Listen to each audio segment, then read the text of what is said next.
ሽር ብትን በደራሲ አዘርግ።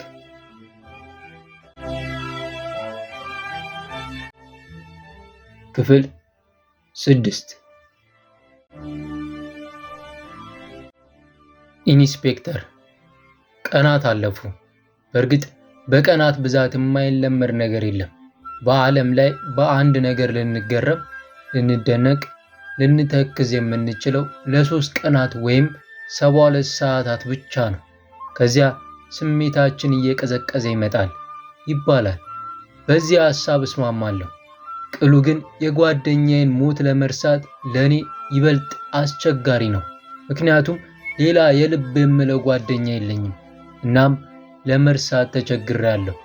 እውነቱን ግን ተቀብያለሁ። በዚህ አጋጣሚ አንድ ጓደኛ ብቻ ያላችሁ ወጣቶች የሚቻል ከሆነ ቢያንስ ከ4 በታች ጓደኛ ባይኖራችሁ ከህይወት ልምዴ እነግራችኋለሁ። ባንክ ቤታችን ስራ ሲቀዘቅዝና በዝምታ ስቀመጥ ስለ ጓደኛዬ እቆዝማለሁ። አንዳንዴ ደግሞ ስለ ድርሰት አውጠነጥናለሁ። ደራሲ መሆን እፈልጋለሁ። በቃ ቢያንስ አንድ መጽሐፍ እፈልጋለሁ። ሌላው ቢቀር ስለ ጓደኛዬ ራሙስ የሚያወራ መጽሐፍ እፈልጋለሁ። ዛሬም ስለምጽፈው መጽሐፍ እያውጠነጠንኩ ሳለ የግል ስልክ ጠራ። ሃሎ፣ ኬኛ ዮሐንስ ነኝ። የእንዳልካቸውት ነኝ። ጣጣ ሳላበዛ ከስራ የምወጣበትን ጊዜና ቤት የምደርስበትን ግምታዊ ሰዓት ነገርኳት። በዚሁ ስልኩ ተዘጋ። ከስራ በቀጥታ ቤት ነበር ያመራሁት። ልክ በተቀጣጠርንበት ሰዓት የእንዳልካቸው እህት ስለመጣች የተዘጋጁትን የወንድሟን ዕቃዎች በመኪና በመጫን ወሰደችው። የልማታዊ ጋዜጠኛውን ወንድሟን እንዳልካቸው በሰላም እንግሊዝ መግባትን አበሰረችኝ።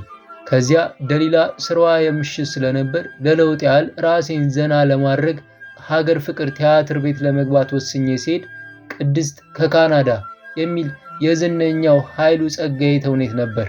ይህን ተውኔት ደግሞ ነፍሱን ይማረውና ከጓደኛዬ ራሙስ ጋር አይተነው ስለነበር በቀጥታ የራሙስ ቤተሰቦች ጋር በመሄድ ከቤተሰቦቹ ጋር በማምሸት ወደ ቤት ተመለስኩ። እርግጥ ራሙስ የለም። በቤተሰቦቹ ቤት ግን ዳግም ህይወት ቀጥላለች።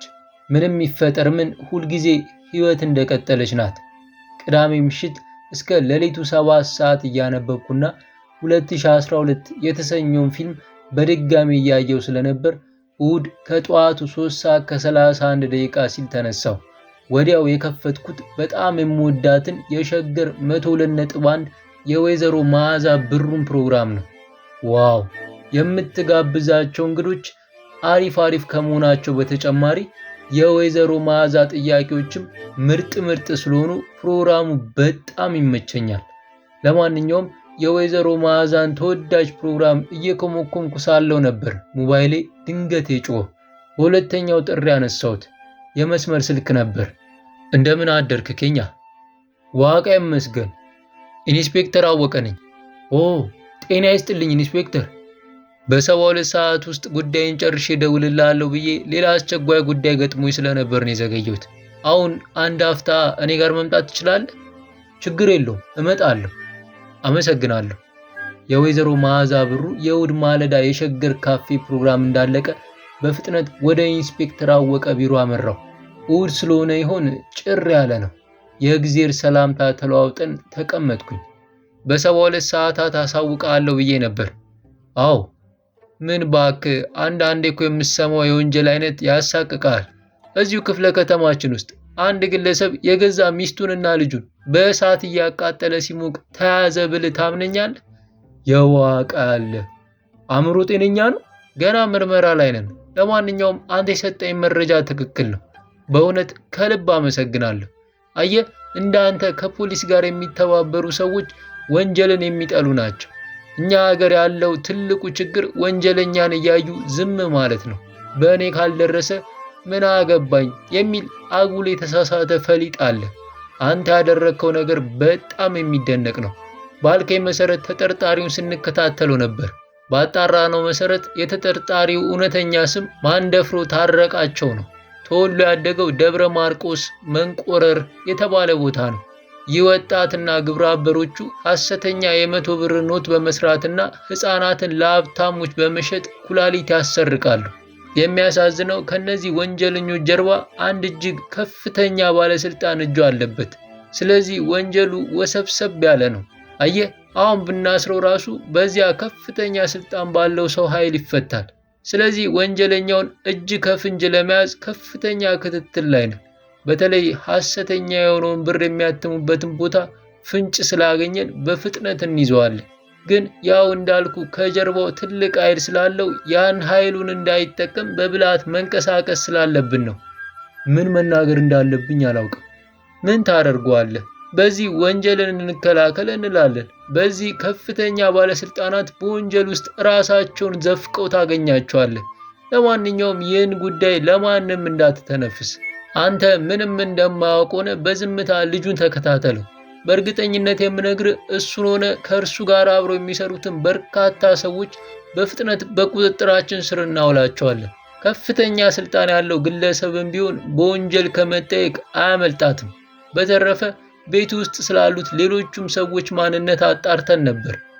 ማለት ምናልባት በተቀነባበረ መልኩ የአንተን ቤት የተከራዩ መስሎን ነበር። ግን ሰባኪውም ማሳጂስቷም ወደ እንግሊዝ ሄደው ጋዜጠኛም ንጹህ ናቸው። በነገራችን ላይ ቤት በጣም የሚያምርና በንጽህና የተያዘ ነው። በተለይ ተክሎቹ በጣም ያምራሉ። በዚያ ላይ በጣም በማይታመን ርካሽ የሆነ ዋጋ ነው የምታከራየው። በእውነት እንዳንተ ለወገኑ መንግስት እንኳን አዳራም። በጣም ልትደነቅ ይገባል። በቃ በቅርቡ የደረስኩበትን እነግርሃለሁ።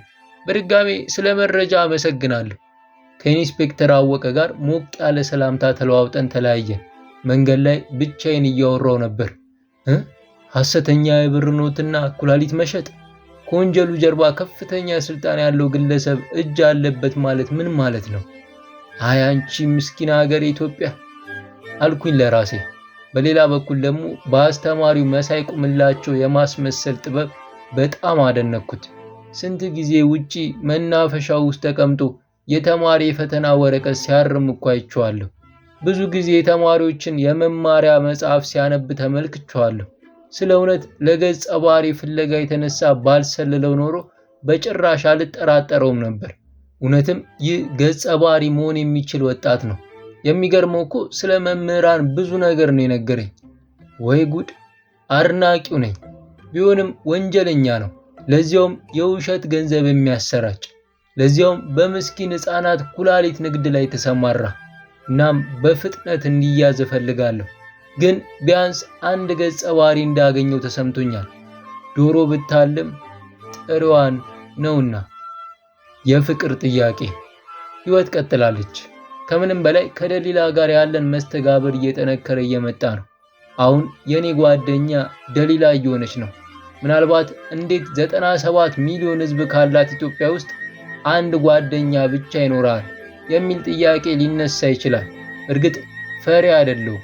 ከሰዎች ጋር መግባባት የማልችል ደካማም አይደለሁም። ቢሆንም ከራሙስ ሌላ ሌሎች ብዙ ጓደኞች ነበሩኝ። ቢያንስ የቅርብ የምላቸው 8 ጓደኞች ነበሩኝ። ግን እድለ ቢስ ነኝ። አቤልና ከድር ህንድ ናቸው። ቤርሳቤና ያሬድ ሩሲያ ናቸው። ታዲዮስና ጢሞቴዎስ ደቡብ አፍሪካ ናቸው። ማክዳና ፍጹም ፈረንሳይ ናቸው። ራሙስ ደግሞ ይቺን ዓለም በአሰቃቂ መኪና አደጋ ተሰናብቷታል። እናም ብቸኛ ነኝ። እናም እድለ ቢስ ጭምር ሳልሆን አልቀርም። ግን በቅርቡ ከብቸኛዋ ደሊላ ጋር በመግባባቴ ተደስቻለሁ። እውነቱን ለመናገር ካለፈው ሳምንት ጀምሮ ማታ ማታ ስለምጽፈው ድርሰት ሆነ ስለ ገጸ ባህሪያት ማሰቤን ትቼ ስለ ደሊላ በብዛት እያሰብኩ ነው። በቃ የሆነ ደስ የሚል ስሜት እየተሰማኝ ነው። ወይ ጉድ! ፍቅር ቢጤ ነገር ሳይዘኝ አልቀረም። የሆነ መልካምነት ደሊላ ውስጥ አንብቤያለሁ። የሆነ ጥንካሬ አንብቤባታለሁ። ልጅ መውለድ እንደማትችል ሁሉ ባውቅም በቃ ውስጥ ያለውን ለመናገር ጥሩ ስሜት እየተሰማኝ ነው። በቃ ካለችበት የዝሙት ህይወት ላወጣት እሻለሁ። ከኔ ጋር ሆና የልጅነት ህልሟን እንድታሳካ እሻለሁ። የፍቅርና የክብር ህይወት እንድትኖር እሻለሁ። ስለ ልጅ ከሆነ የአንድ ችግረኛ ቤተሰብ ተቀብለን በማደጉ ማሳደግ እንችላለን። እናም ስለምጽፈው ድርሰቴ ትቼ ውስጤ ስላለችው የደራሲነት መክሊት ማውጠንጠን ትቼ ስለ ደራሲነት መሆን መጨነቅ ትቼ ስለ ደሊላ በመኖሪያ ቤቴ ሆነ ባንክ ቤት ስቀመጥ እያውጠነጠንኩ ነው። የፍቅር ስሜት በመላው አካላቴ እየሸተተኝ ነው። እውነተኛ ፍቅርን ተርቤያለሁ። ፍቅርን ሰጥቼ ፍቅርን መቀበልን እሻለሁ። እናም ደሊላን የፍቅር ጥያቄ ለመጠየቅ እያውጠነጠንኩ ነው። እርግጠኛ ለመሆን በዝምታ ተቀምጬ ብዙ አውጠነጠንኩ። ውስጤ የሚለኝ ለደሊላ የፍቅር ጥያቄ አቅርብ ነው። ደሊላ የኔን የፍቅር ጥያቄ እምቢ ብትለኝስ? በዚህ ሰዓት አእምሮዬ ላይ የመጣው አዲስ አበባ ዩኒቨርሲቲ የሁለተኛ ዓመት ተማሪ እያለን አብሮኝ ይማር የነበረው እንደ ስሙ ቅዱስ የሆነ ቅዱስ ባይከዳይ ነው። ፍጹም እርጋታ የተላበሰ ቀና የሆነ ለሰው መልካም ነገር ብቻ የሚመኝና የሚያደርግ የደሴ ልጅ ነበር።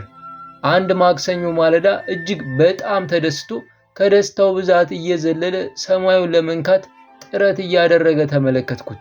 እንደ ሕፃን ልጅ የሚያደርገውን አጥቶ የሚቦርቀውን ቅዱስን ስታዘብ ቆየውና በመጨረሻ ተጠጋሁት።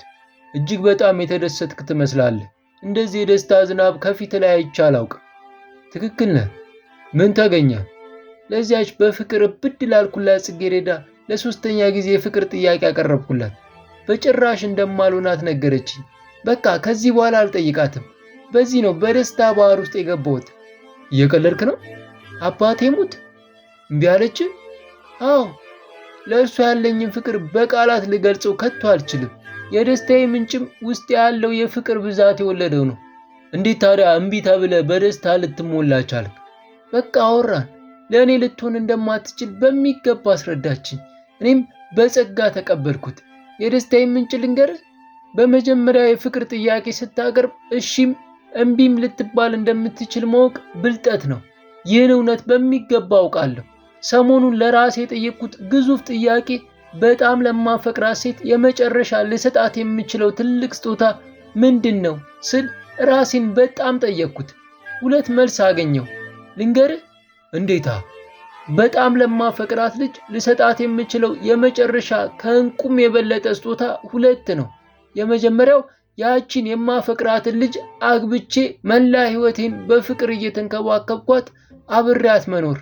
ይህ ካልሆነ ሁለተኛው ስጦታ ያቺ የማፈቅራት ልጅ ከኔ ጋር መኖር ደስታ የማይሰጣት ከሆነ እኔን እንደማትወደኝ ከነገረችኝ፣ እኔ የእርሷ ምርጫ እንዳልሆንኩ ከነገረችኝ፣ በቃ ይህን እውነታ በጸጋ በመቀበል ከምትወደው ሰው ጋር በደስታ እንድትኖር እውነታውን አምኖ መቀበል እንጂ ክችቻ ለማለት።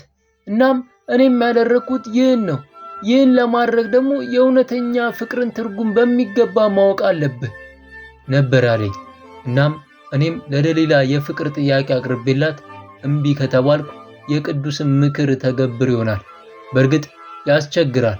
እውነተኛ ፍቅር ግን የማይችለው ሸክም አለ ይሆን? እናንተስ በቅዱስ ሐሳብ የእውነት ትስማማላችሁ? በሁለቱም ምርጫዎች ምስኪን ነፍስ በእያንዳንዷ ደቂቃ ከገንዘብ ጋር ንክኪ ስለሚደረግ የባንክ ቤት ስራ ጥንቃቄ በጣም ይፈልጋል። በመሆኑም ለሴኮንድ እንኳ ሳልዘናጋ እንከን እንዳይገኝብኝ በጥንቃቄ እየሰራው ነው። በስራዬ ደስተኛ ነኝ።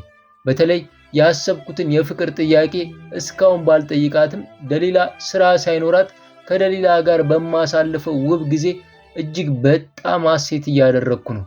ቤት በማትውልበትና ብቻዬን ስሆን ደግሞ ስለ ደሊላ አውጠነጥናለሁ። ስለ ደሊላ በማውጠንጠኔ ደግሞ ደስተኛ ነኝ። የፍቅር ጥያቄን በሚቀጥለው ሰኞ ላቀርብላት ወስኛለሁ። ያልነገርኳችሁ ነገር በጋዜጠኛው እንዳልካቸው ቤት ሌላ ተከራይ ገብቷል። የገባው እርጋታ በተሞላበት ሰባኪው ዘኪዮስ በርናባስ አማካኝነት ነው። የእርሱም ቢጤ አይነት ሰው ነው ያመጣው። ሌላ እስካሁን ያልነገርኳችሁ ነገር ቢኖር ስለ ዘበኛችን ነው። በጣም አሪፍ ሰው ናቸው። ጥሩ ብር ከፍላቸዋለሁ። ለቤተሰቦቹ የበዓል ቀን እየጠበቅኩ በግና የቤት ጣጣ ሸፍንላቸዋለሁ። እሳቸውም መልካምና ታማኝ ናቸው። ለእኔ የሚሆነውን የባልትና ዕቃዎች ሁሉ የሚገዙልኝ እሳቸው ናቸው። እኔ እንደ ዘበኛ አልቆጥራቸውም። እንደ ቤታቸው ዘና ብለው ይኖራሉ። እኔ ከመወለዴ በፊት ራሱ እዚህ ቤት ነበሩ። በቃ እንደ አባቴ ነው የማያቸው። በጣም ደስ የሚሉኝ፣ አሉባልታ አይወዱም። በዚያ ላይ ስለማንም ማውራት አይወዱም። የሥራ ሰው ብቻ ናቸው። አበባ መንከባከብ፣ ግቢውን ማስዋብ፣ በትርፍ ጊዜያቸው ስለ ኃይለ ሥላሴ ታሪክ ማንበብ፣ አንዳንዴ ደግሞ የኢትዮጵያ ኦርቶዶክስ ቤተክርስቲያን ታሪኮችን ሲያነቡ አያቸዋለሁ። ብቻ ከኔ ጋር ተመቻችተናል። አንድ ቀንም እኔ ሆንኩ እሳቸው ክፉ ቃል ተነጋግረን አናውቅም። ባጭሩ የሚደነቁ ጠንካራ ሽማግሌ ናቸው። ለምን ለገጸ ባህሪያት እንዳልመረጥኳቸው አላውቅም። የሰው ልጅ ሲባል በቅርቡ የተቀመጠውን ሳይሆን በሩቁ ያለን ማየት ይማርኳል የሚባለው ተከስቶብኝ ይሆን? እንጃ። ዕለተ እሑድ። ደሊላ ቅዳሜና እሑድ በጣም ስራ ይበዛባታል። አብዛኛው የማሳጅ ተጠቃሚ በሁለቱ ቀናት እንደሆነ ሹክቱስ ብላኛለች። ነገ ዕለተ ሰኞ የእረፍት ቀኗ ነው። እናም ነገ ከስራ ስወጣ ደሊላን ሸራተን አዲስ ሆቴል ልወስዳት ወሰንኩ። ከዚያ የሚያምረው የውሃ ፏፏቴ ጋር አስቀምጫት ውስጤ ስለሚሰማኝ ነገር ልነግራት ወሰንኩ። እርግጠኛ ባልሆንም ደሊላ ጋርም የሆነ ነገር የሆኑ ምልክቶች እያየሁባት ነው። በተለይ ስታየኝ የምትሆነው አብረን ስንሆን የምትሆነው ብቻ እኔ ውስጥ ሹክቱስ ማለት የጀመረው የፍቅር ስሜት ደሊላ ልብ ውስጥም ሹክቱስ ማለት እንደጀመረ ይሸተኛል። ስድስተኛው ስሜቴ ይነግረኛል። ስለዚህ ይበልጥ አፍቅሪያት በራሴ ላይ ጣጣ ከማብዛቴ በፊት ውስጥ ያለውን የፍቅር ስሜት ለመንገር አቀድኩ። ወዲያው ይህን እቅዴን እንደጨረስኩ ደወልኩኝ። ስራ ላይ አልነበረችም መሰለኝ። ገና በአንደኛው ጥሪ አነሳች። ሻሎም፣ የሚገርም ልደውልልህ እያሰብኩ ቀደምከኝ። ምን ነው ነገ ሰኞ አይደለም? አዎ፣ ሰኔ 2 ደግሞ የተወለድኩበት ቀኔ ነች እና በልደቴ ቀን አንድ ውለታ ከቻልክ ትውልልኛለህ? ምን ግን ይቅርታ። ለምን? ከስራ ነገ መቅረት ትችላለህ? ችግር የለም፣ ማስፈቀድ እችላለሁ። በዚያ ላይ ያልተጠቀምኩበት የዓመት እረፍትም አለኝ። ስለዚህ ትችላለህ ማለት ነው? በሚገባ። ዋው፣ አመሰግናለሁ። ምንም አይደለም። ስለዚህ ዛሬ እስከ 2 ሰዓት እሰራለሁ። ነገ ጠዋት ተነስተን ሶደሬ ጥሩ ጊዜ እናሳልፋለን። ለማንኛውም ማታ ከስራ ስወጣ በዝርዝር እናወራለን። ቤት ትጠብቀኛለህ ወይስ? ለዚያውም ግሩም ራስ ሰርቼ እጠብቅሻለሁ። በአንድ አፍ። አመሰግናለሁ። እስከዛው መልካም ጊዜ። ለአንቺም መልካም ጊዜ ተባብለን ተለያየን። ከዚያ ከራሴ ጋር ማውራት ገባሁ። ነገ የልደቷ ቀን ከሆነ ምርጥ ገጠመኝ ነው። እዚች ምድር ላይ በመጣችበት የደስታዋ ቀን እንደወደድኳት እነግራታለሁ። ከዚያ እሺ ካለችኝ ይቺን ግራ የምታጋባ የማትጨበጥ ህይወትን በፍቅር፣ በደስታ፣ በመተሳሰብ ሽርብትን እንላታለን። በቃ ህይወት ሽርብትን ነች። በፍቅር ሽርብትን እንደማለት ደግሞ የሚያረካ ነገር በምድር ላይ ምን አለና። ለማታ የሚሆነውን ግሩም ራስ ሰርቼ እንደጨረስኩ አእምሮዬን ይበልጥ ዘና ለማድረግ 10 ሰዓት ሲሆን ከቤቴ ወጣሁና የተለመደችው እርጋታ የበዛበት ካፍቴሪያ በመግባት በጣም የምወደውን ካፑቺኖ በማዘዝ ጠጣሁ። ከዚያ ድንገት የራሙስ ቤተሰቦች ጋር ከሄድኩ ብዙ ጊዜ ስለሆነኝ እነሱን ለመጠየቅ ፍራፍሬ ቤት በመግባት አፕል፣ ብርቱካንና ሙዝ በመግዛት ወደ ፒያሳ አመራሁ። ከራሙስ እናት፣ ታናሽ እህቱና ታላቅ ወንድሙ ጋር ስንጨዋወት ቆይተን የራት ሰዓት ከመድረሱ በፊት ልክ 12 ሰዓት ከ55 ደቂቃ ሲል ተሰናብቻቸው ወጣሁኝ። ከእነ ራሙስ ቤት ብዙም አልራኩም። መንገድ ላይ እየተራመድኩ ሳለ ሞባይሌ ድንገት ጥሪ አሰማኝ። እንደተለመደው የማላውቀው ቁጥር ስለሆነ በሶስተኛው ጥሪ አነሳሁት። ሁሌ የማላውቀው ቁጥር ከሆነ በሶስተኛው ጥሪ ነው የማነሳው። ሃሎ ኬኛ፣ እኔን አታውቀኝም። ስልክን ያገኘሁት ከደሊላ ስልክ ላይ ነው። አሁኑኑ በፍጥነት ደሊላ የምትሰራበት ማሳጅ ቤት ና፣ የሚገኘው መስቀል ፍላወር ብላ ወዲያው ስልኩን ጆሮዬ ላይ ጠረቀመችው። ግራ ስለገባኝ የደሊላ ስልክ ላይ ወዲያው ደወልኩኝ። አይነሳም። ልጅቷ ጋር መልሼ ስደውል አታነሳም። ምን ተፈጠረ በማለት ኮንትራት ታክሲ በመያዝ ደሊላ የምትሰራበት ማሳጅ ቤት አመራሁ። ደረስኩ። በፍጥነት ወረድኩ። ማሳጅ ቤቱ ጋር ስደርስ ከ10 በላይ ፖሊሶች በተጠንቀቅ ቆመው ተመለከትኩ። ልቤ እየፈራ ወደ ማሳጅ ቤቱ በር ስጠጋ አንደኛው ፖሊስ ቁም አለኝ።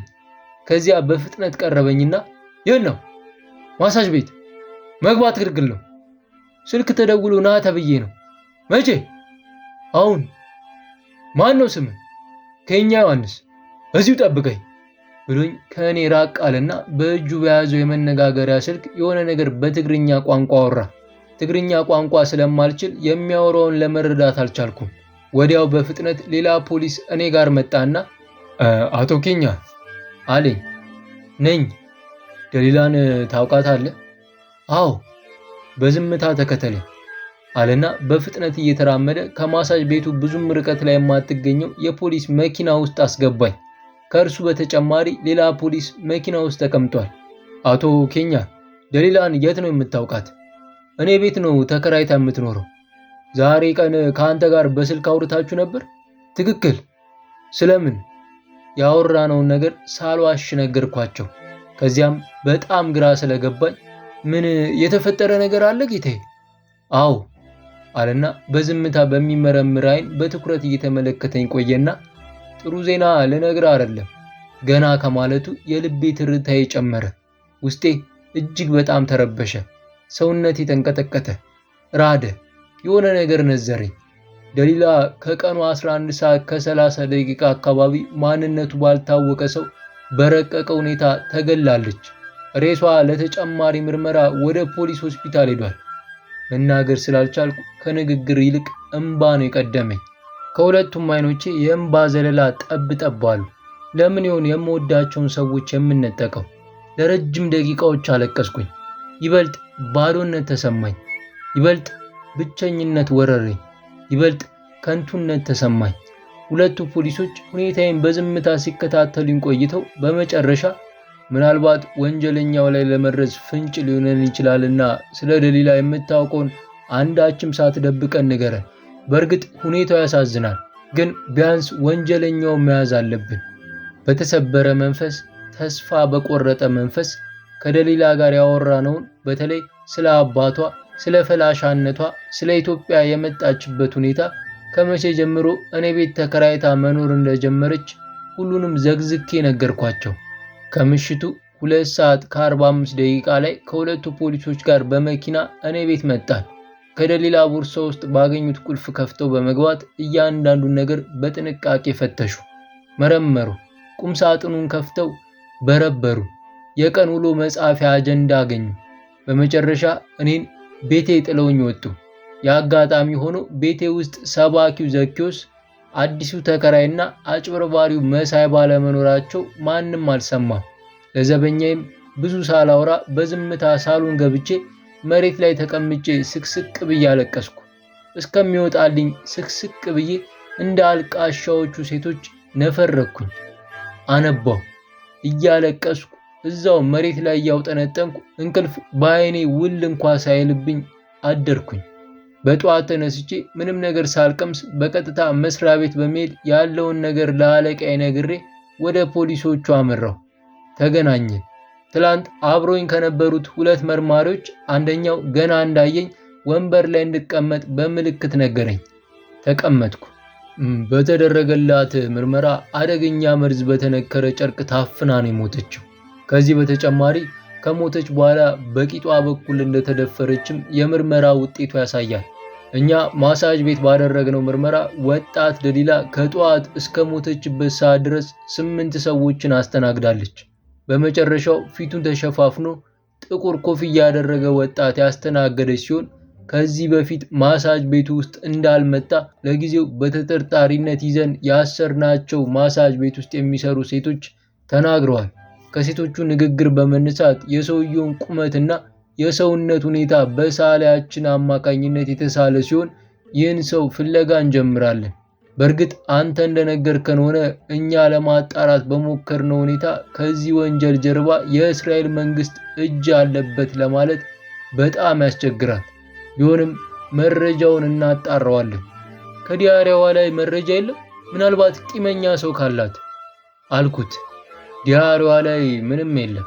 ዲያሪዋ ላይ በሙሉ የጻፈችው በየቀኑ ስለሚሰማት የራሷ ስሜት፣ ስለምታነባቸው መጽሐፍትና በተደጋጋሚ የጻፈችው በማታውቀውና ባላሰበችው መንገድ ፍቅር እንደያዛት፣ ይህን ፍቅሯን ለመግለጽ እንደፈራች፣ ልጁን ስታየው ስለሚሰማት ስሜት ወዘተ ነው።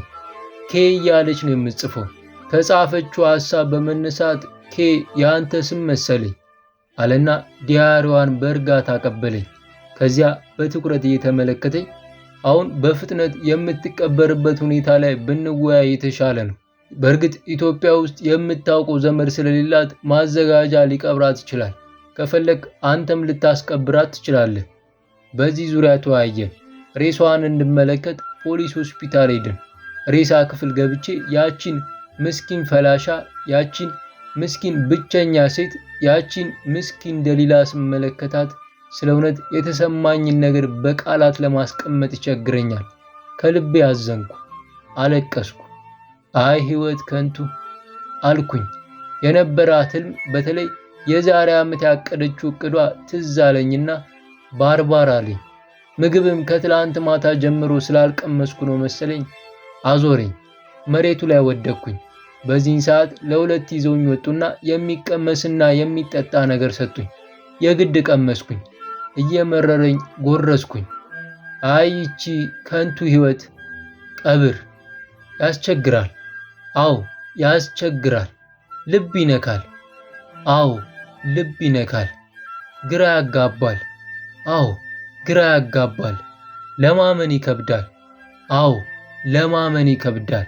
ግን እውነት መራር ብትሆንም መቀበል ግድ ይላልና እጅግ በጣም ትንሽ ሰዎች በተገኙበት ሁኔታ ዘኪዮስ፣ አዲሱ ተከራይ፣ አጭበርባሪው መሳይ፣ ሁለት ፖሊሶች፣ ደሊላ ጋር ይሰሩ የነበሩ ጓደኞቿ በጊዜያዊ ተጠርጣሪነት ተይዘው እስር ቤት ስለሚገኙ አንዳቸው እንኳ ባልተገኙበት ብቻ እጅግ አነስተኛ ቀባሪዎች ብቻ በተገኙበት ሁኔታ ያቺ ምስኪን ወጣት፣ ያቺ ህልም የነበራት ወጣት፣ ያቺ ማንም ያልነበራት ወጣት ለምን እንደሞተች፣ ለምን እንደተገደለች፣ ማን እንደገደላት እንኳ ሳይታወቅ ተቀበረች። አፈር ለበሰች። አፈር ነችና ወደ አፈር ተመለሰች። ደሊላ እድር የላት፣ ሰልስት የላት፣ ልጄን ማን ገደላት ብሎ የሚጠይቅላት ወገን የላት። አይ ብቸኝነት። በሶስተኛው ቀን የተቀበረችበት ዮሴፍ ቤተክርስቲያን በመሄድ ትኩስ መቃብሯ ላይ አበባ አስቀመጥኩላት። ላለቅስላት ብጥርም የእንባ ከረጢት ያልቁታል መሰለኝ እምቢ አለኝ። ፈጣሪ ነፍስሽን ምሕረት ያደርግልሽ ብዬ ተመለስኩኝ። መስሪያ ቤት ገብቼ እንደ ነገሩ ስሰራ ዋልኩና ከስራ ቦታ ስወጣ የደሊላ ጉዳይን የያዘው መርማሪ ጋር አመራሁ። አወራን። ምንም አዲስ ነገር እንደሌለና ወንጀለኛውን ለመያዝ ጥረት እንደሚያደርጉ ብቻ ነገረኝ። የደሊላን ጉዳይ ለማጫወት ወደ ኢንስፔክተር አወቀ ቢሮ አመራሁ። እንዴ ምንድነው እየሆነ ያለው? ሊያሳብዱኝ ነው እንዴ? እየተከናወነ ያለው ነገር ምንድነው? ወደ ኢንስፔክተር አወቀ ቢሮ ልገባ ስል አንድ ፖሊስ አስቆመኝ። ምን ልርዳ? ኢንስፔክተር አወቀን ፈልጌ ነበር። አልሰማህም? ምኑን? ኢንስፔክተር አወቀ በመኪና አደጋ ከሞተ 3 ቀን አለፈው። የዋቀ አለ በመኪና አደጋ አልኩኝ። የምሰማውን ማመን አቅቶኝ። የት አካባቢ ነው? ዝርዝር ጉዳዩ ምንም አያደርግልህ። አሁን እኔ የምረዳ ነገር አለ? አመሰግናለሁ፣ ሌላ ጊዜ እመለሳለሁ አልኩና ከፖሊስ ጣቢያው በመውጣት የሆነ ካፍቴሪያ ገብቼ በመቀመጥ ማውጠንጠን ገባሁ። ምናልባት ኢንስፔክተር አወቀ እንደነገረኝ ከነ መሳይ ቁምላቸው ጀርባ አንድ ጡንቻው ጠንካራ የሆነ ከፍተኛ ባለስልጣን እጁ ካለበት እኔ ነገርኩትን ጉዳይ ሲያጣራ ነክተውበት በረቀቀ ሁኔታ ገድለውት ይሆናል። እናም ከኢንስፔክተር አወቀ ሞት ጀርባ እጄ እንዳለበት ሸተተኝ። ወይስ አጋጣሚ ነው? ወይ ጉድ! እኔም ብሎ ደራሲ፣ እኔም ብሎ ሰላይ፣ እኔም ብሎ ገጸ ባህሪ ፈላጊ። በቃ እኔም አለቀልኝ። አሳ ጎርጓሪ ዘንዶ ያወጣል ማለት ይሄ ነው። ምን ማድረግ እንዳለብኝ፣ ይህን ጉዳይ ለማን መናገር እንዳለብኝ እያውጠነጠንኩ በደመ ነፍስ ቤቴ ተመለስኩ። ሳሎን ቤት በመቀመጥ ለረጅም ሰዓት ቆዘምኩ። ምን ማድረግ እንዳለብኝ ግራ ገባኝ። ይህን ጉዳይ ለመንገር ወደ ታላቅ ወንድሜ ልደውል አሰብኩና ለራሱ በጣም የሚወዳት ፍቅረኛው ታማበት ጭንቀት ላይ ስለሆነ ይበልጥ ጭንቀት እንዳላበዛበት ሐሳቤን ቀየርኩት። በዝምታ ተውጬ ተቀመጥኩ። በዚህን ሰዓት ነው ብቸኝነት ምን ያህል አስቀያሚ ነገር እንደሆነ የተረዳሁት። አዎ ብቸኝነት ከዘረኝነት ራሱ የበለጠ አስቀያሚ ነገር ነው። ይህን እያውጠነጠንኩ በዝምታ ተቀምጬ እያለሁ ከምሽቱ 2:45 ሲል የሳሎን ቤቴ በር ተንኳኳ። በድጋሜ በኃይል ተንኳኳ።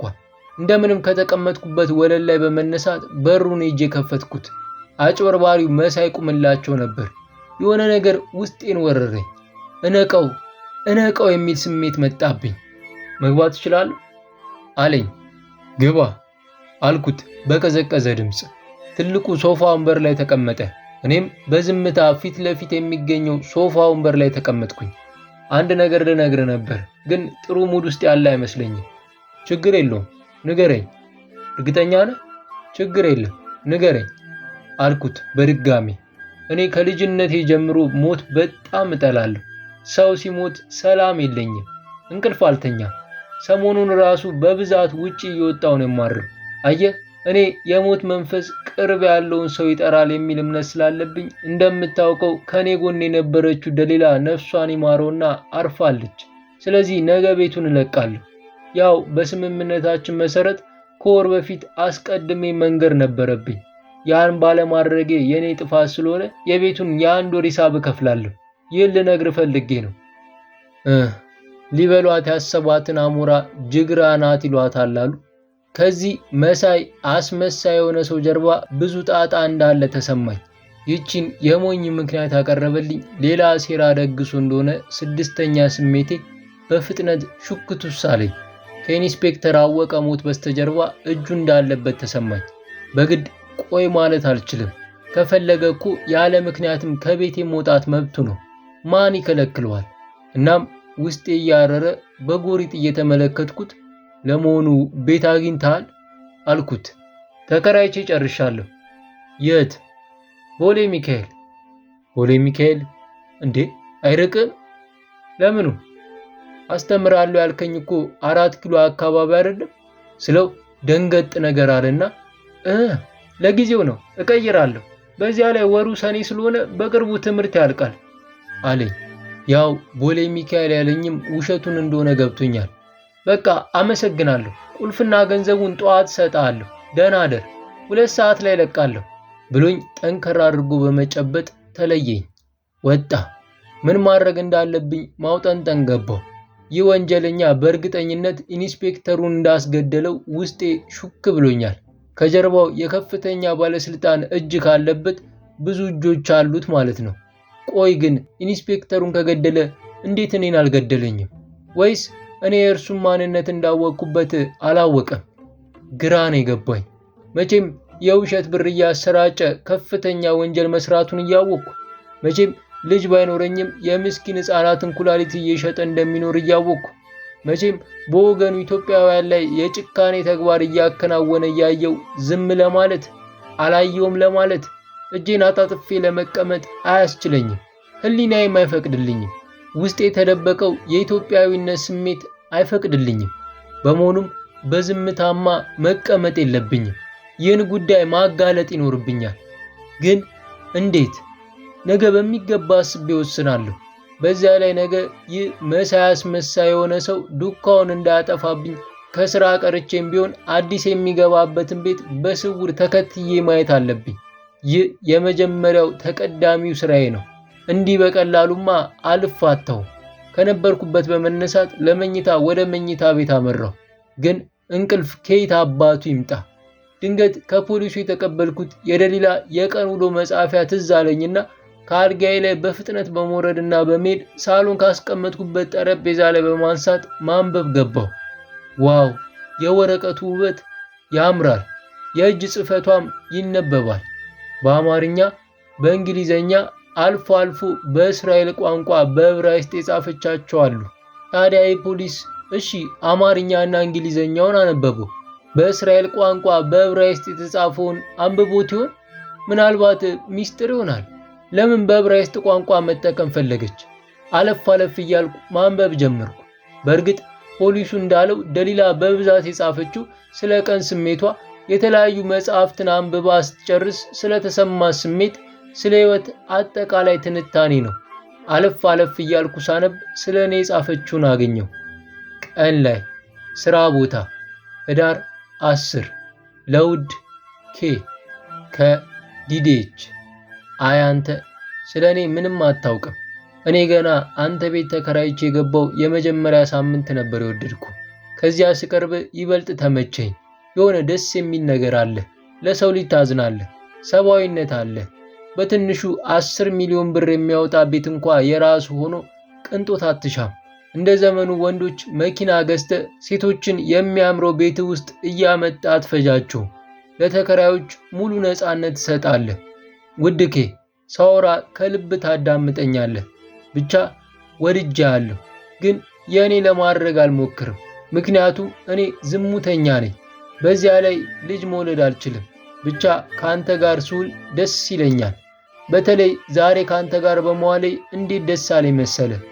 ማታ ላይ ቤት ህዳር 13 ለውድ ኬ ከዲዴች። ውድ ኬ ኦ ምንድነው ያስነካይ?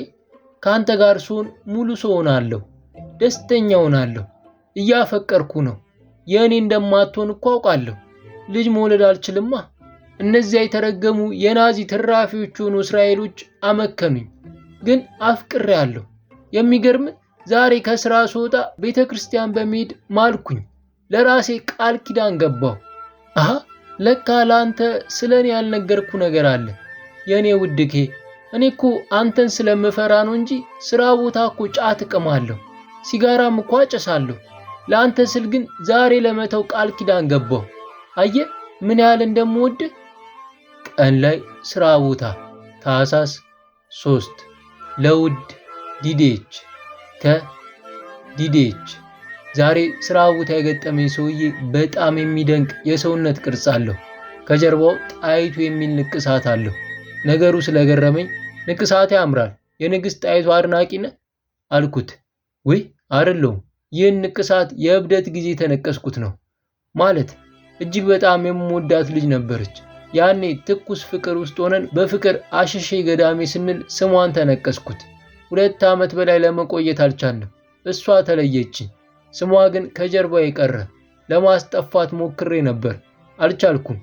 የሚገርምሽ ሚስቴ ይህን ታሪክ አታውቅም። ለእቴጌ ጣይቱ የተነቀስኩን የመሰላት እንጂ እውነታውን ብነግራት ቅናተኛ ስለሆነች እንጣላ ነበር። ይልቅ ታነቢያለሽ? በመጠኑ። ታሪክስ? አነባለሁ። ስለ እቴጌ ጣይቱ ንገሪ። ያው ታሪክ እንደሚያወሳው እቴጌ ጣይቱ በ1853 ዓ.ም ጎንደር ላይ ተወለደች። የኃያሉ ባላባት ቤት የእጁ መሳፍንት ተወላጅ ስትሆን አባቷ ደጃዝማች ብጡል በንጉሠ ነገሥት ቴዎድሮስ ድል የሆነው የዝነኛው ደጃዝማች ውቤ ወንድም ነበር። የሚኒሊክና የጣይቱ ጋብቻ በአቡነ ማቴዎስ ቡራኬ ግንቦት 2 1883 ከመፈጸሙ በፊት ጣይቱ መጀመሪያ የደጃዝማች ወልደ ገብርኤል ሚስት ነበረች። ከዚያ ደጃዝማች ተክለ ጊዮርጊስን አገባች። ከዚያ ከአንድ ራስ ጋር ተወዳጀች። እሱ ሲሞት በድጋሚ አንድ ተራ ወታደር አገባች። ከዚያ ፊት አውራሪ ዝቅ አርጋቸውን አገባች። ይህም ሳይሆን በመጨረሻ የሸዋውን ሚኒሊክን አገባች። ብዙ ወንድ ነው ያተራመሰችው። ለነገሩ ብዙ የማይወራለት ለ3 ዓመት ብቻ ነግሶ በ1414 ዓመተ ምህረት የሞተው ቀዳማዊ ቴዎድሮስ ሳይሆን ዳግማዊ አጼ ቴዎድሮስም ከቋሚ ሚስታቸው ውጪ 23 የሚጠጉ ዕቁባቶች ነበሯቸው። ሚኒሊክ እንግዲህ በሳል የአመራር ችሎታ በነበራት በጣይቱ ውበት ፈዘው አዲስ አበባ ከተማን ለጣይቱ እስከ መቆርቆር ደርሰዋል። የምትገርሚ አስተዋሽ ነሽ። የኢትዮጵያን ሴቶች ከሚስቴ ጀምሮ አላደንቃቸውም። አንባቢ አይደሉ። እንዳንቺ አንባቢ ሚስት ብትኖረኝ ደስ ይለኝ ነበር። ከሚስቴ ጋር ሁሌ ከንባብ ጋር በተያያዘ እንደተጣላን ነው። ጋዜጣ እንኳን ማንበብ አትወድም። በእውነት አንባቢ ሴት ብልህ ናት። ማንበብሽን እንዳታቆሚ። ብዙ ነገር ነው ያወራነው። በመጨረሻ ማሳይ ተጠቅሞ ሲጨርስ 500 ብር ቲፕ ሰጠኝ። እስከዛሬ ትልቁ የተሰጠኝ ቲፕ 250 ብር ነበር። የሰውየው የሰውነት ቅርጽ ግን ገዳይ ነው። ወሲብ ብናደርግ እንዴት ደስ ይለኝ ነበር። እርሱ ግን ለሚስቱ ታማኝ ነው። የመጣው እውነተኛ ማሳጅ ለመጠቀም እንደሆነ ብቻ አጫወተኝ። ማታ ላይ ቤት ታህሳስ 8 ለውድ ኬ ከዲዴች። ኦ ዛሬ ለአንተ ስል ጫትና ሲጋራ ካቆምኩ 2 ሳምንት አለፈኝ። አንተን የእኔ ማድረግ ባልችልም የኔ ኬ እወድሃለሁ።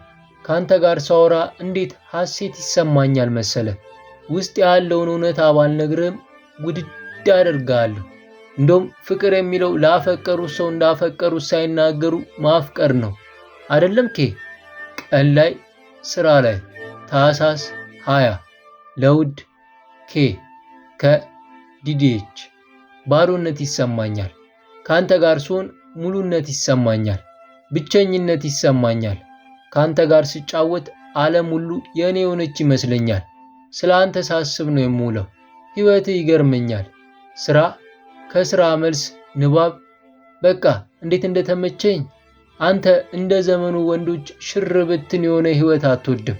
ሕይወት ማለት እኮ ሽር ብትን ነች። ለአንተ ግን ሕይወት ማንበብ ናት። ለአንተ ሕይወት ስራ ናት። ብቻ ካንተ ጋር ስሆን የሚሰማኝ በቃላት የማይገለጽን ስሜት ወደድኩት። ምን ነው የውስጤን ብትረዳልኝ። አሃ ለካ ልጅ መውለድ አልችልም። ይህን ሳስበው ውስጤ ይቀዘቅዛል። ቀን ላይ ስራ ቦታ ጥር 3 ለዲዲኤች ከዲዲኤች ጉረኛ ነው። እንዴት እንደሚያስጠላኝ! እንዴት አባቱ ነው የሚበጣጠሰው! እሱም ብሎ ደራሲ! ምቀኛ ሰው እንዴት ደራሲ ይሆናል? ቀላል ጉራውን ቸረቸረብኝ። ታነቢያለሽ? በመጠኑ ጥሩ ነው። የኢትዮጵያ ሴቶች ግማታም ናቸው። እኔ ብዙ ጥናት አድርጌያለሁ። የኢትዮጵያ ሴቶች ፖለቲካና ማንበብን ይፈራሉ።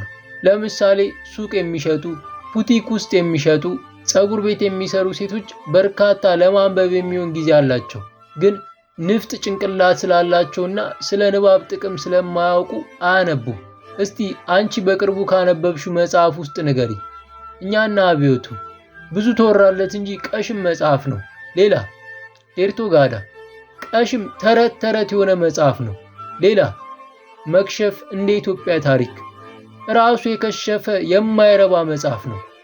መረቅ ያው ነው፣ እሱም የማይረባ ነው። ቆይ አንተ አንብበ የተመቸ የትኛው መጽሐፍ ነው? እኔ የወግ ደራሲ ነኝ። ከራሴ መጽሐፍ ሌላ አላደንቅም። ምክንያቱም የኢትዮጵያ ደራሲዎች ለእኔ ጭንቅላት አይመጡኝም። 2 ምርጥ የወግ መጽሐፍት አሉኝ። ብዙ ቀባጠረብኝ። በጣም የገረመኝ ደግሞ የአንደኛውን የራሱን የመጽሐፉን ርዕስ ከጀርባው ቂጧ አካባቢ መነቀሱ ነው። አይገርምም? እንዴት እንዳናደደኝ ግን! የሆነ ብሽቅ ነገር ነው። እሱም ብሎ ደራሲ! ይብላኝን ቀፎ አስተሳሰብ ያለውን ምቀኛ ሰው ለምታገባ ኢትዮጵያዊት! በዓለም ላይ የሴት መብት 100% የሚከበርባት እስራኤል ይህ ወንድ ቤድ ጉዱ ይፈላ ነበር። ለነገሩ አብዛኛው የኢትዮጵያ ወንዶች ሴት ልጅን እንዴት መንከባከብ እንዳለባቸው በጭራሽ አያውቁም። ትንሹም ትልቁም ወንድ የሴቶች የበላይ መሆን ይፈልጋል። በጣም የሚገርመኝ የሴቶቹም በዚህ በኢትዮጵያ ወንዶች አጉል ጸባይ ደስተኛ መሆናቸው ነው። ጉድ እኮ ነው።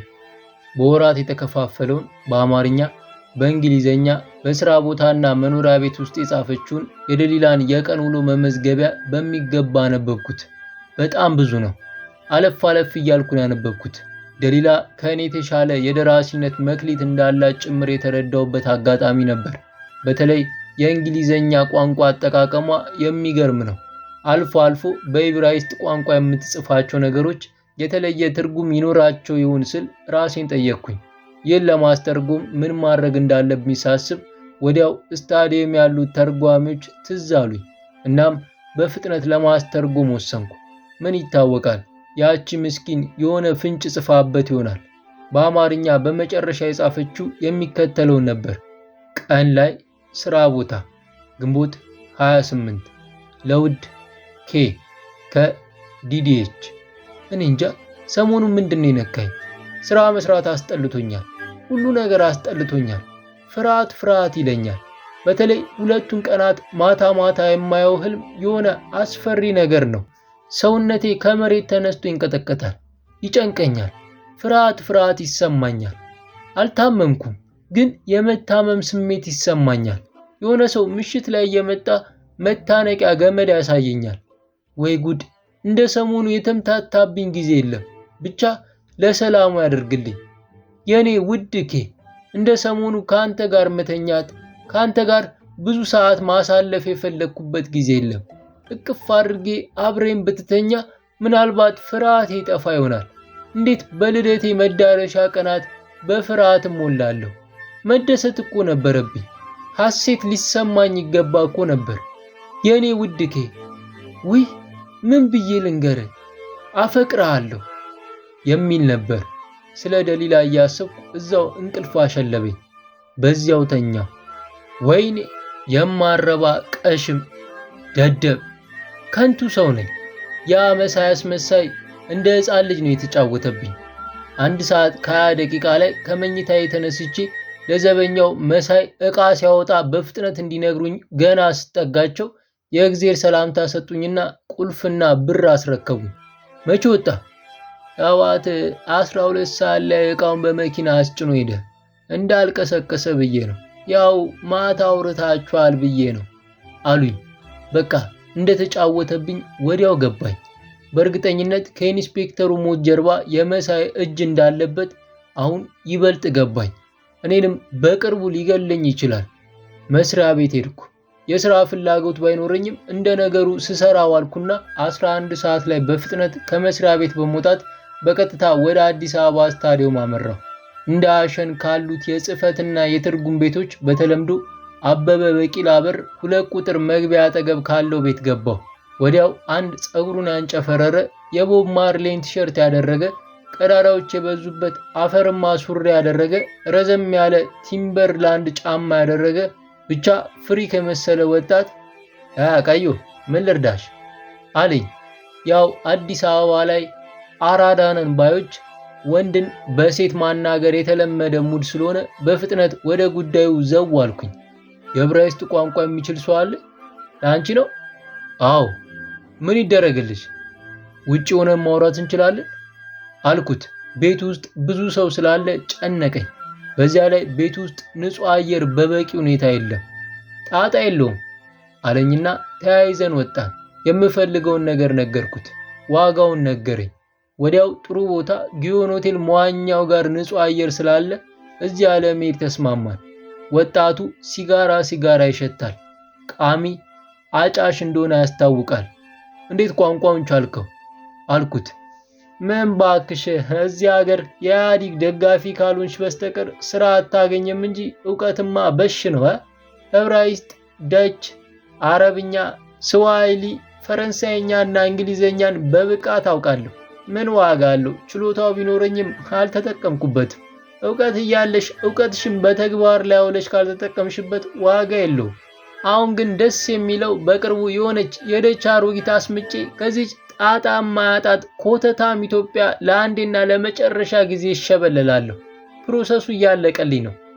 ከወጣቱ ጋር እያወራን ጊዮን መዝናኛ ገባን። ምቹ ቦታ ፈልገን ተቀመጥን። የሚጠጣ ነገር አዘዝን። የደሊላን ዲያሪ ጠረጴዛው ላይ በማስቀመጥ ወደ ወጣቱ ገፋ አደረግኩት።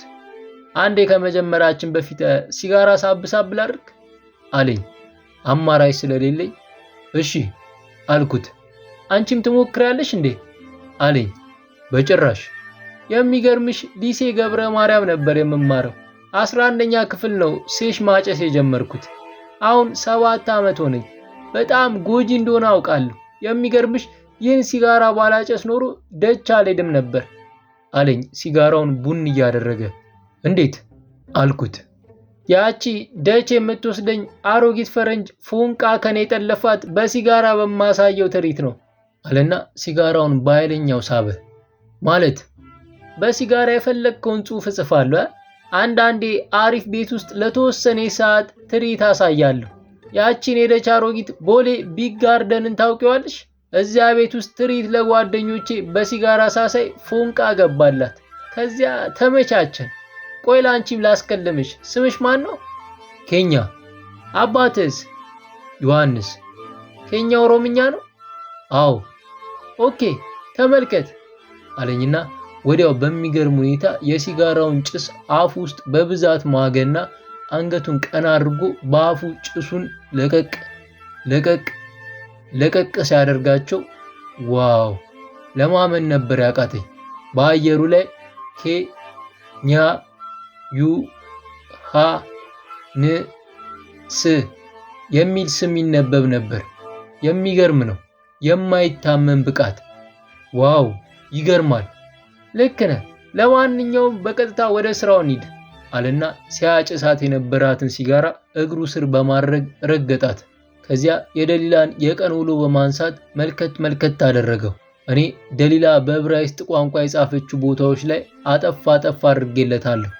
ልጀምር ነው አለኝ። እሺ አልኩት። የተጻፈውን ዋና መልእክት ልንገር ወይስ እንዳለ መስመር በመስመር የተጻፈውን ላንብብልህ። ለአንተ የምትፈልገውን ንገረኝ። ለእኔ ሁለቱም ቀላል ናቸው። አንብብልኝ። ቀን ላይ ስራ ቦታ ለዲዲኤች ከዲዲኤች ዛሬ የምሰራበት ማሳጅ ቤት አንድ ወጣት መጣ። 1000 ብር ቲፕ ሰጠኝ። የሚገርመው ሴክስም ሆነ ኤክስትራ አልተጠቀመም። ሌላ ጊዜ እመለሳለሁ ብሎኝ ብቻ ሄደ። ቀን ላይ ስራ ቦታ ለዲዲኤች ከዲዲኤች ከሳምንት በኋላ ያ ሰው ተመልሶ መጣ። ዛሬም 1000 ብር ቲፕ ሰጠኝ። ዛሬም ሴክስም ኤክስትራ አልተጠቀመም። ሌላ ጊዜ እመለሳለሁ ብሎኝ ብቻ ሄደ።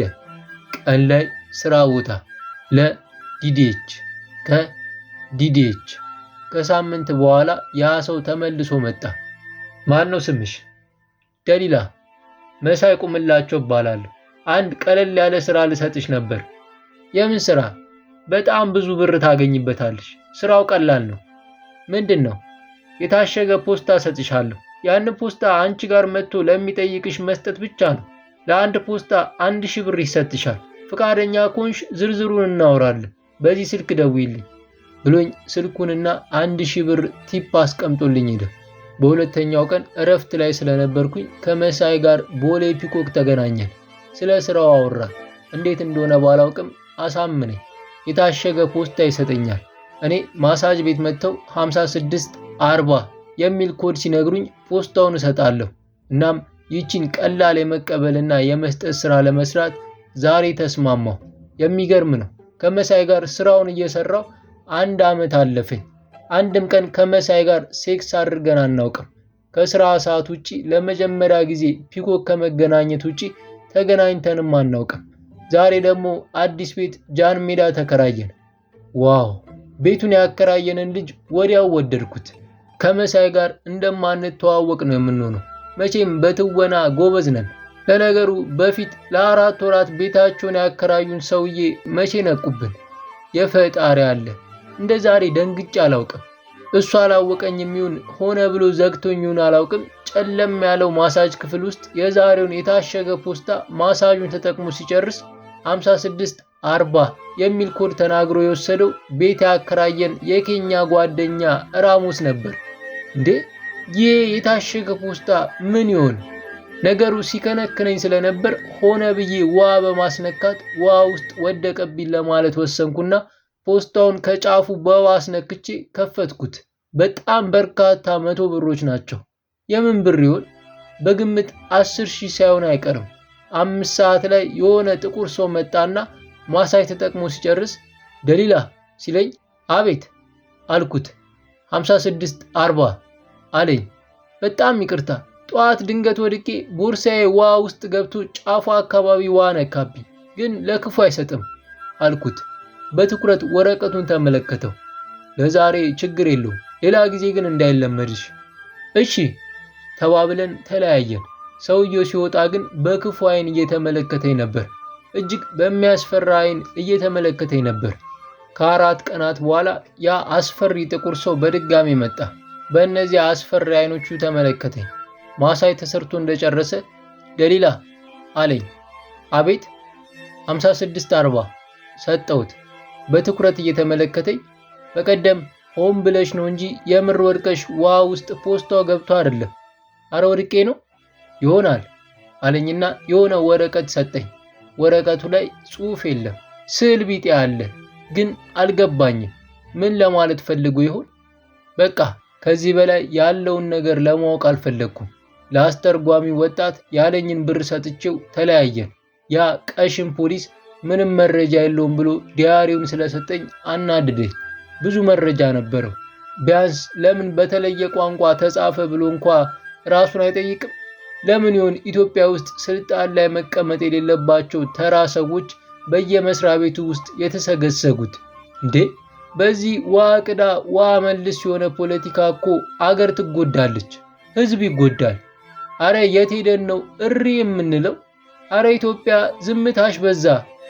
አሁን ለማመን ከቶ ቢያስቸግረኝም ከራሴ በላይ አውቀዋለሁ የምለው አብሮ አደግ ጓደኛዬም ራሱ የእነ መሳይ ህገወጥ ገንዘብ ስርጭትና የህፃናት ኩላሊት ንግድ ላይ እጁ እንዳለበት አወቅኩኝ። ይህ ለእኔ መራራ እውነታ ነው። በጭራሽ ለማመን የሚያስቸግር እውነታ ነው። እውነት ኢንስፔክተር አወቀ ስለ ራሞስ የመኪና ግጭት ታሪክ የነገረኝ የተቀናበረ ነበር ማለት ነው? ራሱስ የእነ መሳይ ባልደረባ ይሆን? ይህን ጉዳይ በመያዝ የት ነው የማመራው? ለማን ነው አቤት የምለው? እኔንስ እስካሁን እንዴት አልገደሉኝም? አረ ጭንቅላቴ በጥያቄ ተወጥሮ ሊፈነዳ ነው። ምንድነው ማድረግ ያለብኝ? ወይ ጉድ! ደራሲ ሆናለሁ፣ ገጸ ባህሪ እፈልጋለሁ፣ አንድ መጽሐፍ እጽፋለሁ ብዬ እዚህ ሁሉ ጣጣ ውስጥ ልግባ? አረ ጭንቅላቴ ሊፈነዳ ነው። እጀ ሙቅ በቃ የመጣው ይምጣ። ስለ እውነት ቆሜና እውነትን ተናግሬ ብሞት ይሻለኛል። እኔንም በቅርቡ መግደላችሁ አይቀርም። መሞቴ ካልቀረ ተራ ሞት መሞት አልፈልግም። ቢያንስ እነዚያን ወንጀለኞችን ማጋለጥ አለብኝ። እነርሱ ድራማ እንደሰሩብኝ እኔም ከእነርሱ የበለጠ ድራማ መስራት አለብኝ። በጣም ያልተመለሰልኝ ጥያቄ ያ በጣም የምወደው ጓደኛዬ ራሞስ ስለምን ይሆን በድርሰት ሙድ አሳቦ መሳይ ቁምላቸውን ተከታተለው ያለኝ? አሁን ገና ከስንት ዓመት ውድ ጓደኛዬ ጋር ያወራነው ትዝ አለኝ። ለመጽሐፍ ገጸ ባህሪነት አትፈልጎ? አንተ እኮ ደራሲ ለመሆን እየሞከርክ ነው። ይህን ሰው በትኩረት መከታተል አለብህ። እስቲ የት እንደሚያስተምር በዘዴ ጠይቀ ትምህርት ቤቱ ሄደ ምን አይነት ሰው እንደሆነ ለማጣራት። ደራሲ ለመሆን የምትፈልግ ከሆነ መረጃ ለማግኘት ሰላይ መሆን ይኖርባል። ደራሲ ተጠራጣሪ መሆን አለበት። ዝም ብለህ ማመን የለብህ። ውሸቱም ቢሆንስ አስተማሪ ነኝ የሚለው? እስቲ እዚህ ቤት ውስጥ ያከራያቸውን ተከራዮች ሰልላቸው። ምናልባት እኮ በስለላ ሂደት ለድርሰት መነሻ ሐሳብ ልታገኝ ትችል ይሆናል። ለምን ይሆን ይህን ያለኝ? እርሱ እንደሚሞት አስቀድሞ ስላወቀ እኔ ሲሰሩት የነበረውን ወንጀል እንዳጋልጥ ነው። ይህን ጉዳይ ሳውጠነጥን አደርኩ። ከዚያ በጠዋት ለባንክ ቤታችን የሕግ አማካሪ በጠዋቱ ደወልኩኝ። አቶ የማነ ብርሃኔ ይባላል። እስከማውቀው ድረስ መልካም ሰው ነው። በጣም በርካታ ሰዎች ሲያመሰግኑት አይቻለሁ፣ ሰምቻለሁ። በዚያ ላይ ሌላ አማራጭ ስለሌለኝ ለእርሱ ለመንገር ወሰንኩኝ። በፍጥነት ነው ስልኩን ያነሳው። በጠዋት ስለደወልኩለት ደንግጦ ሳይሆን አይቀርም። ከጠዋቱ 1 ሰዓት ከ05 ደቂቃ ነበር። ምን ነው ኬኛ፣ በሰላም ነው? ለአስቸኳይ ጉዳይ ፈልጌ ነበር። ዛሬ መስሪያ ቤት ትመጣለህ አልኩት። ለባንክ ቤታችን የሚመጣው ሲደወልለት ብቻ እንደሆነ ስለማውቅ። የግል ጉዳይ ነው? ትክክል። የት ልምጣልህ? መስሪያ ቤት ወይስ ሲለኝ እነዚያ የማላውቃቸው ሰዎች የኔን እያንዳንዷን እንቅስቃሴ የሚከታተሉ ከሆነ ይህን ምንም የማያውቅ ሰው በእኔ ጦስ የተነሳ እንዳይገደል ስለፈራው መስሪያ ቤት አልኩት። እመጣለሁ። መሞቴ አይቀርም፣ ግን በክብር መሞት አለብኝ። ሰርግ ሲኖርብኝ ብቻ የማደርገውን እጅግ ውድ ሱፍ አደረግኩ። ታላቅ ወንድሜ ከአሜሪካ መጣልኝን እጅግ ዘመናዊ መነጽር አደረግኩ። ይቺ መነጽር ብቻ አይደለችም። ወንድሜ እንደነገረኝ ከአሜሪካ በውድ ግዛት እንጂ የተሰራችው እስራኤል ነው። ለ8 ሰዓት ለዚያውም ኩልል አድርጎ የሚያሰማ እጅግ ዘመናዊና ረቂቅ የድምፅ መቅጃ መሳሪያም አላት። እናም ይቺን የዘመኑን የቴክኖሎጂ ውጤት ዛሬ ልጠቀምባት ወሰንኩኝ። መስሪያ ቤት ከወትሮ በተለየ ዝንጥ ስላልኩኝ ሁሉም ሰላምታ በዛብኝ። በተለይ አዲስ ለልምምድ የመጣችው ተመራቂ አካውንታንት ሰላማዊት በቃሉ በፍቅር አይን ተመለከተችኝ። የአይን ፍቅር ቢጤ ሳይዛት አይቀርም። ገና ስታይኝ የምትገባበት ነው የጠፋት። አሁን ስለ ፍቅር የማስብበት ሴኮንድ እንኳ የለኝም። አሁን እኔ ከሞት ጋር ግብ ላይ ነኝ። አሁን እኔ ሳልሞት ታሪክ ለመስራት እየጣርኩኝ ነኝ። እንደ ነገሩ ስራዬን እየሰራው ልክ 4 ሰዓት የሻይ ሰዓት ላይ አቶ የማነ ብርሃኔ መጣ። ሻይ ቡና የምንጠጣበት ቤት በማምራት አስፈላጊ ነው የምለውን ሁሉ ነገርኩት። ከልቡ ሲያዳምጠኝ ቆየ። ስጨርስ በጣም የተወሳሰበና አደገኛ ይመስላል። ከወንጀሉ ጀርባ ማንነቱ ያልታወቀ ከፍተኛ ባለስልጣን እጁ ካለበት በጣም የተጠላለፈ ነው። ስለዚህ የተሻለው አማራጭ ይህን ጉዳይ በመያዝ ኢብደ ጋር ማምራት ይሆናል። በእርግጠኝነት እነርሱ እንደዚህ አይነት ወንጀል ውስጥ እጃቸው ስለማይነካካ ለችግሩ መፍትሄ ይሰጠዋል የሚል ግምት አለኝ። ኢብደ ማለት የኢትዮጵያ ብሔራዊ ደህንነት 3 አይነት ናቸው። ለመንግስት ብቻ ካሬ ሆነው የሚሰሩ አሉ። ለኢትዮጵያ ሀገራቸውና ስለ እውነት ብቻ የሚሰሩ አሉ። ለሀገርም ለመንግስትም የሚሰሩ አሉ። ቢሆንም ይህ ወንጀል ከፖለቲካ ጋር ንክኪ ስለሌለው ማናቸውም ይረዷል። ለዚህ ደግሞ እኔ አንድ ለሐቅ ዘብ የሚቆም ደህንነት አውቃለሁ። የታላቅ እህቴ ባለቤት ነው። ገና ከማለቱ ታዲያ ለምን ደውላ አታገናኘኝም አልኩት። ይቻላል አለና ወዲያው ሞባይሉን በማውጣት ደወለ። ተነሳ። አጉፈነ 0911 060 አለና የኔን ስልክ በመንገር ተዘጋ። ቀና ብሎ ተመለከተኝ። ከእንደዚህ አይነት ሰዎች ጋር በኮድ ነው ማውራት ያለብህ። አጉፈነ ማለት ለአስቸኳይ ጉዳይ ፈልጌ ነበር ማለት ነው። ትንሽ እንጠብቅ፣ በእርግጠኝነት ምላሽ ይሰጣል። በጣም ነው የማመሰግነው። የሀገር ጉዳይ እኮ ነው። የሐሰት ብር ማሰራጨት እኮ ትልቅ ወንጀል ነው። የህፃናትን ኩላሊት መሸጥ እኮ ትልቅ ወንጀል ነው። እኔ የ14 ዓመት ሴት ልጅ አለችኝ። ይህ ወንጀል በእኔ ላይ አልደረሰም ማለት እኮ አይደለም። ሌሎች ኢትዮጵያ ውስጥ ያሉት ልጆች እኮ የእኔም ልጆች ናቸው። ቀጣይቷ ኢትዮጵያን እኮ የሚረከቧት እነርሱ ናቸው። እኔም በምችለው ሁሉ አንተን ለመርዳት በእርግጠኝነት ከአንተ አጠገብ ነኝ። አንተ በፊት እንደነገርከኝ አሜሪካ እኮ ወደ 5 ጊዜ ወንድም ጋር ሄዳል። አሁንም ከፈለክ እኮ በ4 ሰዓት ውስጥ እኔ ምን አገባኝ ብለህ ይህችን ሀገር እኮ ጥለህ መውጣት ትችላለህ። ግን ኃላፊነት ስለተሰማ እኮ ነው እዚህ ጣጣ ውስጥ በመግባት እስከ መጨረሻ ከሞት ጋር ግብ ገጥመ ለመዋጋት የፈለግከው። በእውነት እኮራብሃለሁ። እኔም ከአንተ አጠገብ ነኝ ብሎ ልክ ሲጨርስ እኔ ስልክ ላይ አጭር የጽሑፍ መልእክት ገባ። ወዲያው አውጥቼ አየሁት። ራ 7 ቡ 3 ሆ 0 የሚል ነበር። አቶ የማነ ብርሃኔ ተቀበለኝና ጥሩ ዛሬ ልክ 7 ሰዓት ከ30 ደቂቃ ላይ ካሳንቺስ ራዲሰን ብሉ ሆቴል ውስጥ ይጠብቃል አለኝና ከኋላ ኪሱ ውስጥ ዋሌት አውጥቶ ፎቶግራፍ አሳየኝ። እጅግ በጣም ቀጫጫ የሆነ ጢማም ሰው ነው።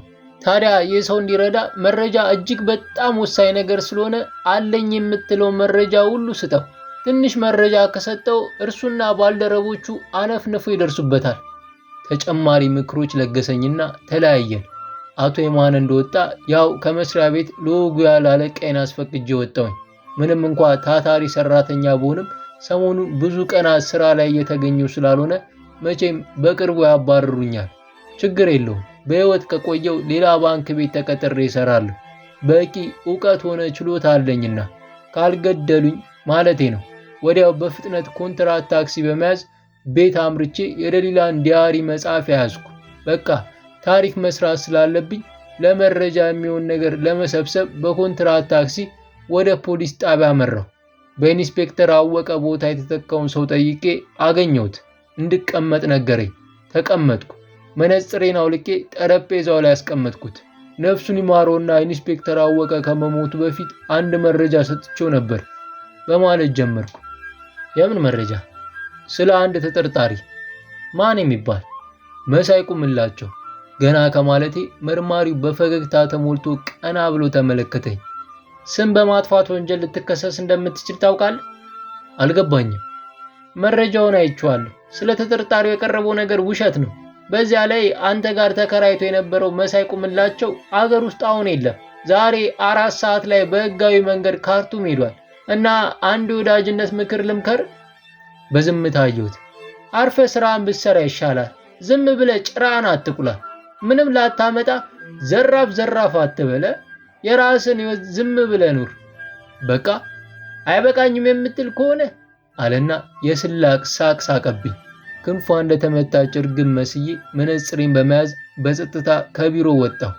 ቆሞ ሲጠብቀኝ የነበረው ኮንትራት ታክሲ ውስጥ በፍጥነት በመግባት የደሊላን ጉዳይ የያዘው ፖሊስ ጋር በቀጥታ መራው። ምናልባት ይቺ ቀን የመጨረሻ ልትሆን ትችላለች። እናም ማድረግ የምችለውን በፍጥነት ማድረግ አለብኝ። ስለ ዲያሪው ልነግረው ይገባኛል። ፖሊስ ጣቢያው ጋር ደርሼ ተፈትሼ ገባሁ። የመርማሪውን ቢሮ አንኳኩቼ ግቡ ሲባል ገባሁ። ሌላ ሰው ነው የተቀመጠው፣ የሆነች ወፍራም ሴትዮ። ወዲያው አቤት ምን ልርዳ አለችኝ። መርማሪውን ፈልጌ ነበር። ኦ ዛሬ ጠዋት ወደ ቤንሻንጉል ተቀይሮ ሄደኩ። ተቀይሮ? አዎ። አይመለስም ማለት ነው? መሆኑ ነው። ከእርሱ ጋር ጉዳይ ነበረኝ።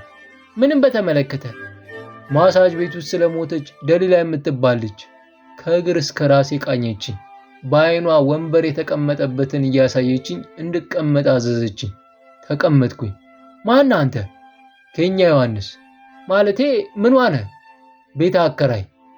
እና አንተ ምን ቤት ነህ ጭራን የምትቆላው? ያልበላን ለምን ታካለህ? ለማንኛውም የእርሷ ጉዳይ እኮ ፋይሉ ተዘግቶ መዝገብ ቤት ገብቷል። በተደረሰበት የምርመራ ውጤት ከፍተኛ የደም ግፊት ነበረባት። በዚያ የተነሳ ሞታለች። አለቀ። በጣም ስለተናደድኩ የመጣው ይምጣ አልኩና መነጽሩን ይበልጥ ወደ ጠረጴዛው ማዕከል በማስጠጋት አይደለም፣ ውሸት ነው። አንቺ ቢያንስ ሴት ነሽ። ስለ ሴት ልጅ ሞት ልትራሪ ይገባል። የምስኪን ሕፃናት ኩላሊት ሲሸጥ እንደ ሴትም እንደ እናትም ልትራሪ ይገባል። ሕገወጥ ገንዘብ ምንዛሬ የተከናወነ ህዝቡ ሲታመስ ልትቆረቆር ይገባል። ደሊላ የሞተችው በተቀነባበረ ወንጀል ነው። ንግግሬን ሳልጨርስ በቃ አለችኝ። በቃ አልኳት ተገርሜ። የግል ኑሮውን ለምን አትኖርም? ለምን ያልበላን ታካለህ? አንድ የሀገራችን ምሳሌያዊ አነጋገር ልንገርህ አለችኝ። በዝምታና በትዝብት አየኋት። አይጥ ሞት ሲያምራት የድመትን አፍንጫ ታሸታለች ሲባል አልሰማ? አለቀ አልኳት። ምንም ሳትናገር ድፍርስ ባለውና ሰማይ በሚያክለው አይኗ ጠቀሰችኝ። እኔም ምንም ሳልናገር መነጽሬን በመያዝ ኩምሽሽ ብዬ ወጣሁ። ሰዓቱ ገና ነው። ተለየሁት። ኦ በጣም የሚያምረው ራዲሰን ብሉ ሆቴል በመግባት የተቀጠርኩበት ሰዓት እስከሚደርስ ዋይፋይ በመጎርጎር ራሴን ነፃ ለማድረግ ጥረት ማድረግ ያዝኩኝ። አይታወቅም፣ ከደቂቃዎች በኋላ ልሞት እችላለሁ። ከሞት ጋር ቁማር እየተጫወትኩ ነው።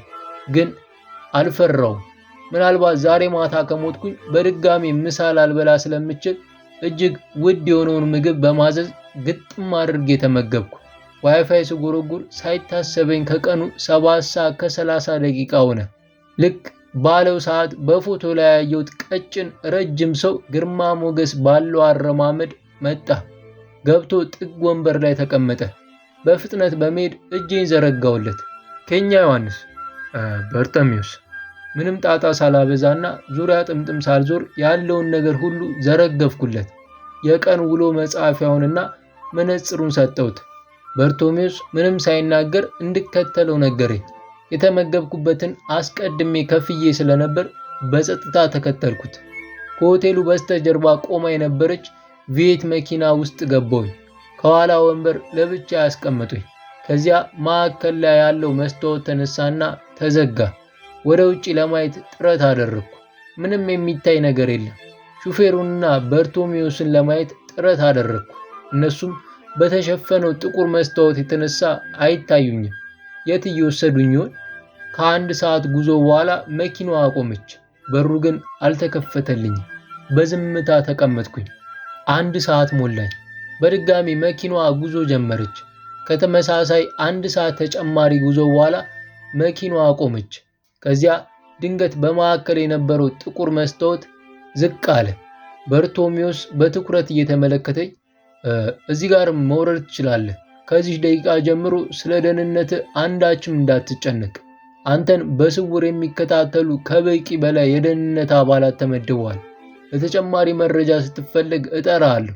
ስለ መረጃውና ለሀገር ተቆርቋሪነት እናመሰግናለን አለኝ። በፍጥነት ወረድኩኝ። በመጠኑ ውስጤ እርጋታ ተሰማኝ። እንዴት እንደሆነ አላውቅም፣ ከስንት ቀናት በኋላ ለመጀመሪያ ጊዜ ጥሩ እንቅልፍ ወሰደኝ። ጠዋት ተነስቼ ወደ መስሪያ ቤት አመራሁ። በተረጋጋ መንፈስ ስራዬን ስሰራ ዋልኩኝ። ትንሽ አእምሮዬን ዘና ለማድረግና ውስጥ ያለውን ውጥረት ለመቀነስ ብሔራዊ ቲያትር በማምራት ተውኔት ቢጤ አይቼ ቤቴ ተመለስኩኝ። ለማንበብ ጥረት አደረግኩ፣ ግን ሐሳቤን ለመሰብሰብ በጭራሽ አልቻልኩምና ተውኩት። ቀጥሎ ማንበብ ባይሆንልኝ ለመጻፍ ሽርብትን በማለት የጀመርኩትን የመጀመሪያ ድርሰቴን ትንሽ ገጽ እንኳ ለመጻፍ አነሳሁት። ለመጻፌ ሽርብትን የሚለውን ርዕስ የሰጠሁት ሽርብትን የሚለውን ሐሳብ ሰፋ አድርጌ ለማየት ነው። በብዛት ሽርብትን የሚለውን ቃል የሚያገለግለው ለመዝናናት ነው። እስቲ ዛሬ ሽርብትን እንበል ይላሉ ወጣቶች። እኔ ደግሞ ለወጣቶች እላችኋለሁ፣ ኢትዮጵያ በእውቀት ሽርብትን ያሉ ወጣቶችን ትሻለች። ኢትዮጵያ በእውነተኛ ዲሞክራሲ ሽርብትን ማለት ትሻለች። ኢትዮጵያ ከአጉል ጠባብነት፣ ዘረኝነት፣ ኋላ ቀር አስተሳሰብ ወጥታ በአንድነት ሽርብትን ማለት ትሻለች። ኢትዮጵያ በስልጣኔ ሽርብትን ማለት ትሻለች። የኢትዮጵያ ልጆች በአንድነት፣ በፍቅር፣ በሰላም፣ በፍትህ ሽርብትን እንበል። እስቲ ከዘመን ጋር አብረን ዘምነን ሽርብትን እንበል። እስቲ ሁላችንም በኢትዮጵያዊነት ስሜት ሽር ብትን እንበል። እስቲ ያ ገጣሚ እንዳለው የመንፈስ ድውዮች ባለመሆን ሽር ብትን እንበል። እስቲ የንዋይ ምርኮኞች ባለመሆን ሽር ብትን እንበል። እስቲ የሆድ አምላኪዎች ባለመሆን ሽር ብትን እንበል። እስቲ ከዘረኝነት ወጥተን በኢትዮጵያዊነት ስሜት ሽር ብትን እንበል። እስቲ በፍቅር እየተሳሰብን በአብሮነት መራመድ ሽር ብትን እንበል። እስቲ ከአማራነ፣ ትግሬነ፣ ኦሮሞነ፣ ሀዲያነ አስተሳሰብ ወጥተን በኢትዮጵያዊነት ስሜት በሰው ልጅነት ስሜት ሁላችንም የእግዚአብሔር ድንቅ ፍጡርነን ስሜት ሽር ብትን እንበል። እስቲ ካለማወቅ በማወቅ ሽር ብትን እንበል። እስቲ ባለፈ ታሪካችን ከመነታረክ ካለፈ ታሪካችን በመማር ሽር ብትን እንበል። ጥላቻን ከመስበክ ፍቅርን በመስበክ ሽር ብትን እንበል። በቋንቋ ልዩነት ከመባላት ቋንቋ መግባቢያ ብቻ መሆኑን አውቀን ሽር ብትን እንበል። የማንነታችንን መሰረት ሰብአዊነት ላይ ብቻ መሰረት አድርገን ህይወትን ሽር ብትን እንበል። በተለይ ስለ ራሳችን ሆነ ስለ ዓለም፣ ስለ ህይወት፣ ስለ አመለካከታችን ጤነኛነት በመጠንቀቅ ሽር ብትን እንበል። አስተሳሰባችንን በአዎንታዊና በቀናነት ላይ የተመሰረተ በማድረግ ሽር ብትን እንበል። የራሳችንን ግላዊ ስሜትና ፍላጎት ብቻ ለማሳካት በራስ ወዳድነት ስሜት ከመታጠር ወጥተን ሽር ብትን እንበል። ከምንም በላይ የተሳሳተ አመለካከት ካለን ያን እይታችንን በመቀየር ሽር ብትን እንበል። ይህ ለመጨረሻ ጊዜ የጻፍኩት አንቀጽ ነው። ተጨማሪ ለመጻፍ ባውጠነጥን ሐሳብ ሊመጣልኝ ስላልቻለ ለተወሰነ ደቂቃዎች የቢቢሲ ዜና ስከታተል ቆየውና ተኛው። ጠዋት ተነስቼ ቁርሴን በልቼ ከቤቴ ልወጣ ስል ዘበኛዬ መጥተው ጠሩኝ። አቤት ጋሼ አልኳቸው። በር ላይ ሰዎች ቆመዋል። ማን ናቸው? አላውቃቸውም። በፍጥነት ወጣሁኝ። ሲቪል ልብስ የለበሱ ቢሆንም የፖሊስ ሰላምታ አቀረቡልኝ። ሁለት ናቸው። ከበራችን ፊት ለፊት የፖሊስ መኪና ቆማለች። በቀኝ ያለው መታወቂያ አሳየኝ። የመጥሪያ ወረቀትና ባለበት ቦታ በፍጥነት ተይዞ ይምጣ የሚል ወረቀት አሳየኝ። አንድ ጊዜ መልእክት ተናግሬ መምጣት ይችላል? ይቻላል። ለማምለጥ ሙከራ ለማድረግ ግን በጭራሽ እንዳታስብ። በጭራሽ አብረኝ መግባት ትችላለህ አልኩት። ለምን እንደሆነ አላውቅም፣ አልተከተለኝም። የሆነ ፎቅ ላይ ተቀምጠው በስናይፐር እየተከታተሉኝ ይሆናል። ለማንኛውም በፍጥነት ዘበኛዬ ጋር አመራሁ። ጋሼ ዛሬ ማታና ነገ ማታ ቤት የማልመለስ ከሆነ ለወንድሜ ደውለው ይንገሩት። ስልኩ አሉት አይደለም? ዘበኛዬ በድንጋጤ አንገታቸውን ዝቅ አደረጉ። ምናልባት ላልመለስ ስለምችል እቅፍ አድርጌ ግንባራቸውን ሳምኳቸው። ለኔ የአባቴ ያህል ናቸው። ከዚያ በታዘዝኩት መሰረት በፍጥነት ወጥቼ የፖሊስ መኪናዋ ውስጥ ገባሁ። ከፖሊሶቹ ጋር ምንም ቃል ሳንነጋገር መኪናዋ በፍጥነት እየበረረች ማዕከላዊ ተብሎ የሚጠራው እስር ቤት ስትደርስ ቆመች።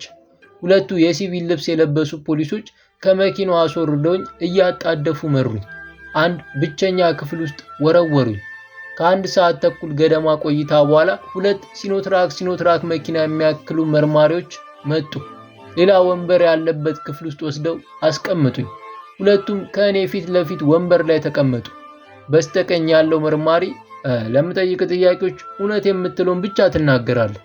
እሺ፣ ከሟች ደሊላ ዶክተር ኃይለመስቀል ጋር የነበራችሁ ግንኙነት ምን ነበር? ያለውን ነገር ሁሉ ምንም ሳልደብቅ ነገርኳቸው። እኔ የምናገረውን በግራ በኩል ያለው በሚገርም ፍጥነት ይቸከችካል። ይህን ወጣት ታውቀዋል አለኝና ፎቶ አሳየኝ። አዲስ አልሆነብኝም። የሆነ ቦታ የማውቀው መሰለኝ። የሆነ ቦታ የማውቀው ይመስለኛል። የት? እርግጠኛ አይደለሁም። ባንክ ቤት ስለምሰራ ምናልባት ደንበኛችን ይሆናል። እሺ ይህን ፎቶስ አለና ያንኑ ወጣት ከሆነ ታክሲ ጋር ቆሞ የተነሳውን አሳየኝ። ወዲያው አስታወስኩት። ኦ አስታወስኩት። የት? የታክሲ አገልግሎት ሰጥቶኛል። ሌላስ? አልኩና መዋሸት ስለሌለብኝ እውነቱን ተናገርኩ። በቃ ለዚህ ወጣት ደሊላ ፍቅረኛ አይነች አላልኮ ብያለሁ። ከዚያ ይህ ወጣት ፍቅረኛን በረቂቅ መንገድ እንዲገላት 80 ሺህ ብር ከፈልከው። ይህ ወጣት ደግሞ ደሊላን ገደላት። አንተ ብልጥ ሆነ ወንጀሉን ለማስቀየስ ዙሪያ ጥምጥም ትዞራለህ? በጭራሽ። መርማሪው ሳቀና በአይኑ ቂጥ እየመነጠረኝ አጠገቡ የነበረውን ቦርሳ ከፈተና በስስ ነጭ ፌስታል ውስጥ የተቀመጠ መሳሪያ አወጣና ጠረጴዛው ላይ አስቀመጠ። ሽጉጥ አለ አለኝ። አረ የለኝም። ሽጉጥ በእጅ ይዘህ አታውቅም? አላውቅም ስለው በድጋሚ ሳቀና የምታየው መሳሪያ ላይ የአንተ እጅ አሻራ እንዳለበት ተረጋግጧል። የዚያን ቀን በአጋጣሚ የልጁ ታክሲ ውስጥ ስጎረጉር ነክቼው ነበር። ኧረ እባክህ አለ መርማሪው በስላቅ አነጋገር። ደሊላን በመርዛማ ጨርቅ አፍኖ የገደላት ወጣት ነው። ወንጀሉን ከፈጸመ ከ3 ቀናት በኋላ ግንባሩ ላይ 2 ጊዜ ተመቶ የሞተው በዚህ ሽጉጥ ነው። ሽጉጡ ላይ ያለው አሻራ ደግሞ የአንተ እጅ ነው። በእጅ መንካቴን አልክድም። ከዚህ ውጪ የማውቀው ነገር የለም። ተጨማሪ ጥያቄዎችን ሳልጠይቅ ቅድም የነበርኩበት ብቸኛ ክፍል መልሰው ወረወሩኝ። ገና መኪና ውስጥ ከቤት ወጥቼ ስገባ ነበር የእጅ ስልኬን የተቀበሉኝ። እናም ለማንም መደወል አልችልም። የነገሮች መገጣጠም በጣም ገረመኝ። ያ ምስኪን የምለውና እውነተኛ ጓደኛ የምለው ራሞስ እንደ ሕፃን ልጅ ደራሲ ሰላይ ነው ብሎ እንደተጫወተብኝ አሁን ገና ገባኝ። ቢሆንም ከራሴ ጋር ተወያይቼ የገባሁበት ጉዳይ ስለሆነ የሚመጣውን በጸጋ ከመቀበል ውጪ ምን አማራጭ አለኝ? ምንም። ወደሽ ከተደፋሽ ቢረግጡሽ አይክፋሽ ይባልስ የለ? እውነት ነው። 777600 ሴኮንዶች። በጠባቧ ክፍል ውስጥ ብቻዬን ተቀምጬ ብዙ ነገር አስታወስኩኝ። ስለ ቃሊቲ እስር ቤት፣ ስለ ቂሊንጦ እስር ቤት፣ ስለ ደዴሳ እስር ቤት፣ ስለ ሸዋሮቢት እስር ቤት፣ ስለ ቀደምቱ ግሸን አምባ እስር ቤት፣ ብቻ እጅግ በርካታ ያነበብኳቸው የእስር ቤት መጽሐፍት አንቃጨሉብኝ። የህንዳዊ ኦሾ ዓለም ሰፊ ስለምትመስለን ነው እንጂ እያንዳንዳችን እስር ቤት ውስጥ ነን፣ ዓለም ሰፊ እስር ቤት ናት የሚለው ንግግሩ አንቃጨለብኝ። የዶክተር ኤሪካ ዋርነር ስለ እስር ቤት የሚያወራ ጣፋጭ ታሪክ ትዝ አለኝ። ስለ እስር ቤት የተሰሩ ፊልሞች ትዝ አሉኝ። ማንኛውም በዓለም ያለ ሰው ባልታሰበ አጋጣሚ በህይወት ዘመኑ እስር ቤት መግባቱ ስለማይቀር ውስጡን ማጀገን አለበት የሚለው የዝነኛው ዳንቴ ንግግር አንቃጨለብኝ። እናም የመጣውን ለመቻል ጥረት ማድረግ እንዳለብኝ ለውስጤ ሹክቱስ አልኩት፣ አሳመንኩት። 3 በቃላት ሊገለጹ የማይችሉ አስቀያሚ ቀናት አለፉ። በትንሿ ክፍል ውስጥ ብቻዬን ተቀምጫለሁ። ምግብ ለማለት የሚያስደፍር ምግብ ቁርስ፣ ምሳና እራት ላይ ሳይቋረጥ ይመጣልኛል። ዛፍ የሚያክል ጥቁር የሚያስፈራ ፖሊስ አንገቴን እንደ ዶሮ በመያዝ ሽንት ቤት ይወስደኝና ይመልሰኛል። ሽንት ቤት፣ ምግብ መብላት፣ በቁዘማ ትንሽ ክፍል ውስጥ መቀመጥ፣ በቃ እነዚህ ናቸው። አንዳችም ሰው አላናገረኝም። ቢያንስ በቁጥጥር ስር በዋልኩ 24 ሰዓት ውስጥ ፍርድ ቤት ወይም ዳኛ ጋር መቅረብ እንዳለብኝ ስለ ወንጀል የሚያወራ መጽሐፍ ሳነብ ተረድቻለሁ። ግን ማንም መጥቶ ያናገረኝ የለም። የዋቀ አለ። በትንሽ ክፍል ውስጥ የሚያዋራ፣ የሚነበብ፣ የሚታይ አንዳችም ነገር በሌለበት ሁኔታ መቀመጥ እንዴት ይሰለቻል! እንዴት ይከብዳል! እንዴት የሚያስፈራ ነገር ነው! ምን አለ እንዳወራ እንኳን ከሌሎች እስረኞች ጋር ቢቀላቅሉኝ። ቢያንስ እንዴት እንደታሰሩ እየነገሩኝ ስለ ሕይወት እየተበረጨቅን ጊዜው ያልፍ ነበር። ጀግና የሚለውን ቃል ለራሴ መጠቀም ባልፈልግም እስር ቤት እነሆ ከገባው እዚያች ትንሿ ክፍል ውስጥ ብቻዬን እየቆዘምኩ መዋል ከጀመርኩ 777600 ሴኮንዶች ሆነኝ። 9 ቀናት ማለት ነው። እናም ሳይደብረኝ በጭንቀት ራሴን ሳልወጥረው ስለ ሕይወት፣ ስለ ዓለም ሁኔታ፣ ስለምጽፈው ሽር ብትን የተሰኘ ድርሰት እያውጠነጠንኩ አሳለፍኩኝ። ራሴን እየፈተሽኩ አሳለፍኩኝ። ምሳ ሰዓት ሊደርስ ገደማ ይመስለኛል። ምክንያቱም ትክክለኛውን ሰዓት አላውቅም። ሰዓት የለኝማ። 2 ጠባቂዎችና ራዲሰን ብሉ ሆቴል ያገኘሁት በርቶሜዎስ የሚያምር ውድ ጥቁር ሱፍ ልብስ አድርጎ መጣ። ለምን እንደሆነ ባላውቅም ገና ሳየው ውስጤ ደስታ ቢጤ ተሰማኝ። ከሁለቱ ጠባቂዎች ጋር ያወሩትን ባላዳምጥም ተነጋገረና የታሰርኩበት ክፍል ውስጥ እነርሱ ወጥተው እርሱ ብቻውን ቀረ። በትኩረት ተመለከተኝ፣ ጨበጠኝ፣ አቀፈኝ። ስለጠፋሁብህ ይቅርታ። እንዴት ነህ? ሰላም ነኝ። የደረሰብህ ነገር አለ? ግርፋት፣ ምት፣ ምግብ አለመሰጠት? የለም። ለነገሩ በጣም እንዲጠነቀቁልህ ነግራቸው ነበር። አንተ እድለኛ ነህ። እዚህ ቦታ የገባው ከፖለቲካ ጋር በተያያዘ ወይም የመንግስት ተቋሚ ብትሆን ኖሮ ዛሬ ከዚች ክፍል ውስጥ ሬሳ ነበር የሚወጣው። የግርፋትና የስቃይ አይነት ትቀምሳት ነበር። ለማንኛውም እንኳን ደስ ያለ። ተያዙ አልኩት። ምንም ሳይናገር በእጁ ይዞት የነበረውን ፖሊስና እርምጃው የተባለ ጋዜጣ ሰጠኝ። በፍጥነት ተቀብዬ የመጀመሪያውን ገጽ አየሁት። ከዚያ ሳቅኩኝ። ገና የመጀመሪያ ርዕስ ላይ ሐሰተኛ የብር ኖት በማሰራጨትና የህፃናት ኩላሊት በመሸጥ ወንጀል ላይ የተሰማሩ 28 ግለሰቦችና 2 ከፍተኛ ባለስልጣናት በቁጥጥር ስር ዋሉ ይላል። በደስታ ተውጬ በፍጥነት አነበብኩት። 24ቱ የተያዙት ኢትዮጵያ ውስጥ ሲሆን 4ቱ የተያዙት ከኢትዮጵያ ውጪ በኢንተርፖል አማካኝነት ሱዳን ውስጥ እንደሆነ ያብራራል። የመሳይ ቁምላቸው ስም ግን አልተጠቀሰም። እናም በፍጥነት መሳይ ቁምላቸውስ አልኩት፣ በርቶሜዎስን በትኩረት እያየሁት። እሱ የውሸት ስሙ ነው። እውነተኛ ስሙ ማንደፍሮ ወይም መሳይ ሳይሆን መከት ዳናቸው ነው አለኝና ጋዜጣውን ተቀብሎኝ ስሙን አስነበበኝ። ምክትል የወንጀሉ አንቀሳቃሽ እርሱ ነው።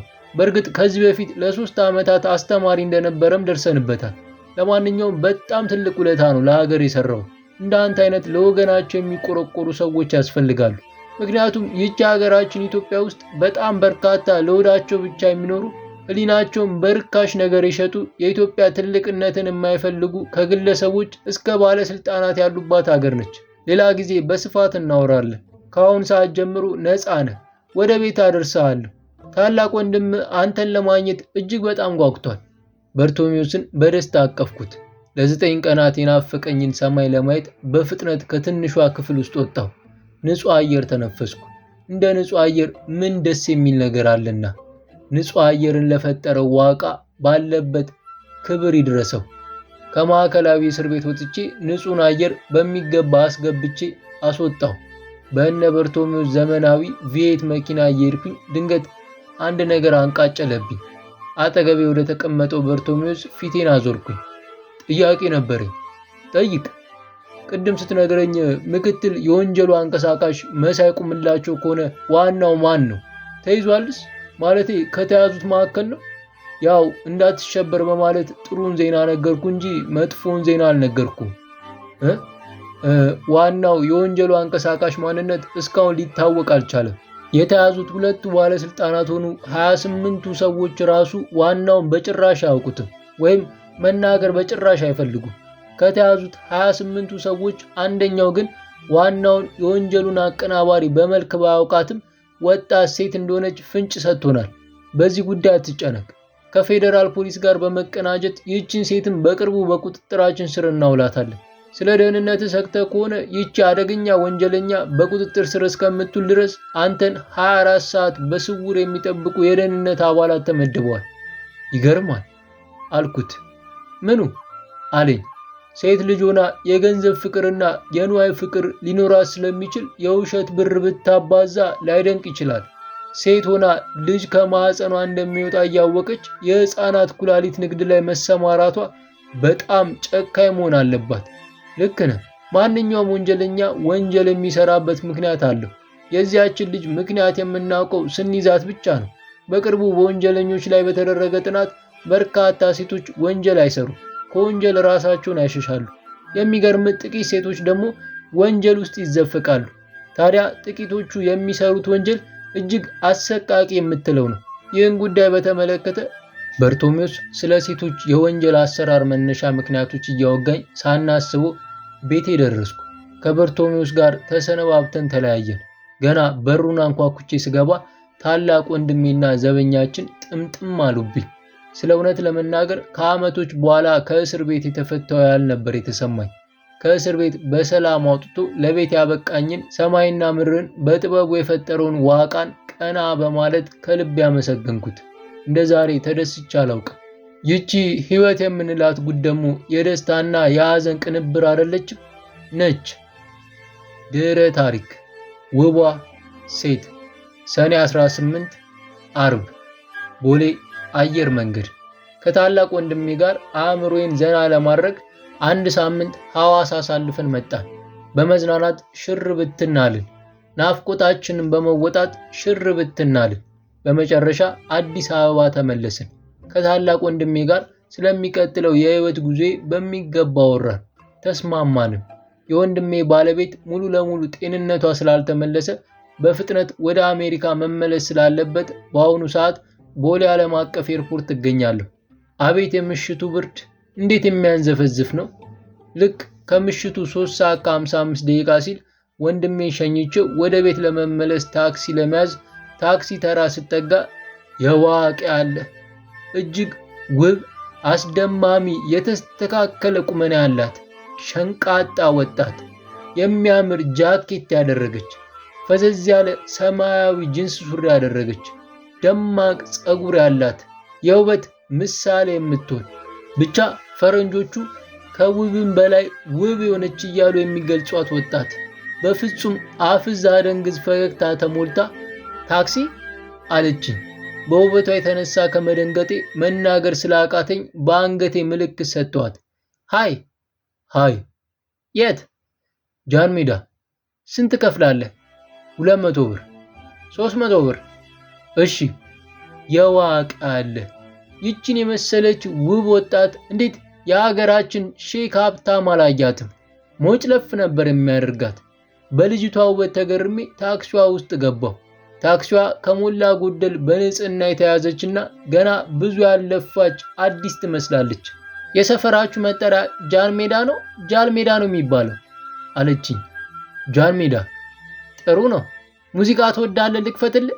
አስቴር አለች፣ ቴዲ አለ፣ ማሪንጎ አለ፣ የእንድም አለኝ። አመሰግናለሁ። በሙዚቃው ፋንታ አንቺ ማውራት እችላለሁ? መኪና የሚነዳን ሹፌር አያውሩ፣ ትኩረቱን ይሰርቀዋል የሚለውን የመንገድ ትራንስፖርት ምክር አልሰማህም? ስቀልድ ነው። ይህ ለወንድ ነው። እኛ ሴቶች በአንድ ጊዜ ሁለት ነገር ማከናወን እንችላለን። አዋራኝ። አንቺን የመሰለች ቆንጆ እንዴት የታክሲ ሹፌር ሆነች? በተለይ ማታ ማታ። አትፈሪ? ቆንጆ ነኝ እንዴ? በቃላት አይገለጽም። እውነቴን ነው። ታክሲዋ በፍጥነት ከአየር መንገዱ በመውጣት የቀለበት መንገዱ ላይ ገባች። በጣም በፍጥነት ነው የምታሽከረክረው። የታሪክ መጽሐፍትን ታነባለህ? አነባለሁ። ናፖሊዮን ቦናፓርት ለምን ወደቀ? በቆንጆ ሴት። የመጽሐፍ ቅዱሱ ሳምሶንስ? በቆንጆ ሴት። የመጽሐፍ ቅዱሱ ሰለሞን? በቆንጆ ሴት። ንጉሥ ራዲሽ? በቆንጆ ሴት። ልዩ አራተኛ? በቆንጆ ሴት። ስለዚህ አንተም ቆንጆ ሴትን አትመን። በውቧ ግብፃዊት ክሊዮፓትራ ስንት መሪዎች እንደወደቁ ማስታወስ። ቆንጆ ሴት ትገላለች ወይም የሞት ምክንያት ትሆናለች። አንቺ ስንት ሰው ገደልሽ? አንተን አሁን ስገድል 7ኛ ሰው ነህ። ቀልደኛ ነሽ። ቀልጄ አላውቅም ኬኛ ዮሐንስ። በድንጋጤ አየኋት። እንዴት ስሜን አወቀችው? ማንሽ? 28ቱን አባሎችን እስር ቤት ከተህ አንተ በሰላም ልትኖር አምሮ ነበር የኛ ጀግና። ከዚህ በኋላ ትዝ የሚለኝ በግራ እጇ የመኪናዋን መሪ እንደያዘች በቀኝ እጇ በሚገርም ፍጥነት ከየት እንደመዘዘችው በግልጽ ባይገባኝም ኮልት ሽጉጥ በመምዘዝ መሃል ግንባሬን ስትበረቅሰኝ ነው። ከዚያ በኋላ ሞት፣ አፈር ነህና ወደ አፈር ትመለሳለህ የሚል ቃል ሲያቃንጭልብኝ ይሰማኛል። ከዚህ በኋላ የምተርክላችሁ ነገር የለም። ምንም ይፈጠር ምን ሐቅና እውነትን ይዞ መሞት የክብር ሞት ነው። ተራ ሞት እንዳልሞት ውስጤ ሽኩቱስ ይለኛል። በእርግጥ በታሪክ ያጨራረስ ትበሳጩ ይሆናል። መሞት አልነበረብህም ትሉ ይሆናል። ወይም እንዲህ የሚል ታሪክ ትጠብቁ ይሆናል። በመጨረሻ ወንጀለኞቹ ተያዙ። እኔም ከእስር ነፃ ወጣሁ። አሪፍ ቺክ አግብቼ አሪፍ ኑሮ መኖር ጀመርኩ አይነት ታሪክ። ግና ህይወት ቁማር ናት። ሐቅን መያዝ መስዋዕት ያስከፍላል። አንዳንዴ የጠበቃችሁት ሳይሆን ያልጠበቃችሁትም በህይወት ጉዞ ላይ ድቅን ይላል። ለማንኛውም ሞት ራሱ አንጻራዊ ነው። በተረፈ የመጨረሻ መልእክቴ ይቺ ነች። እናንተንም ከተራ ሞት ዋቃ ይጠብቃችሁ። ለእውነትና ስለ እውነት ዘብ ቁሙ። እኔ ግን ለጊዜው በሞት ሽር ብትን ብያለሁ። ስለ እውነት መሞት ሞት ይባል ይሆን? ወንጀለኛን አጋልጦ መሞት ሞት ይባል ይሆን? አይ ህይወት እንቆቅልሽ ነች።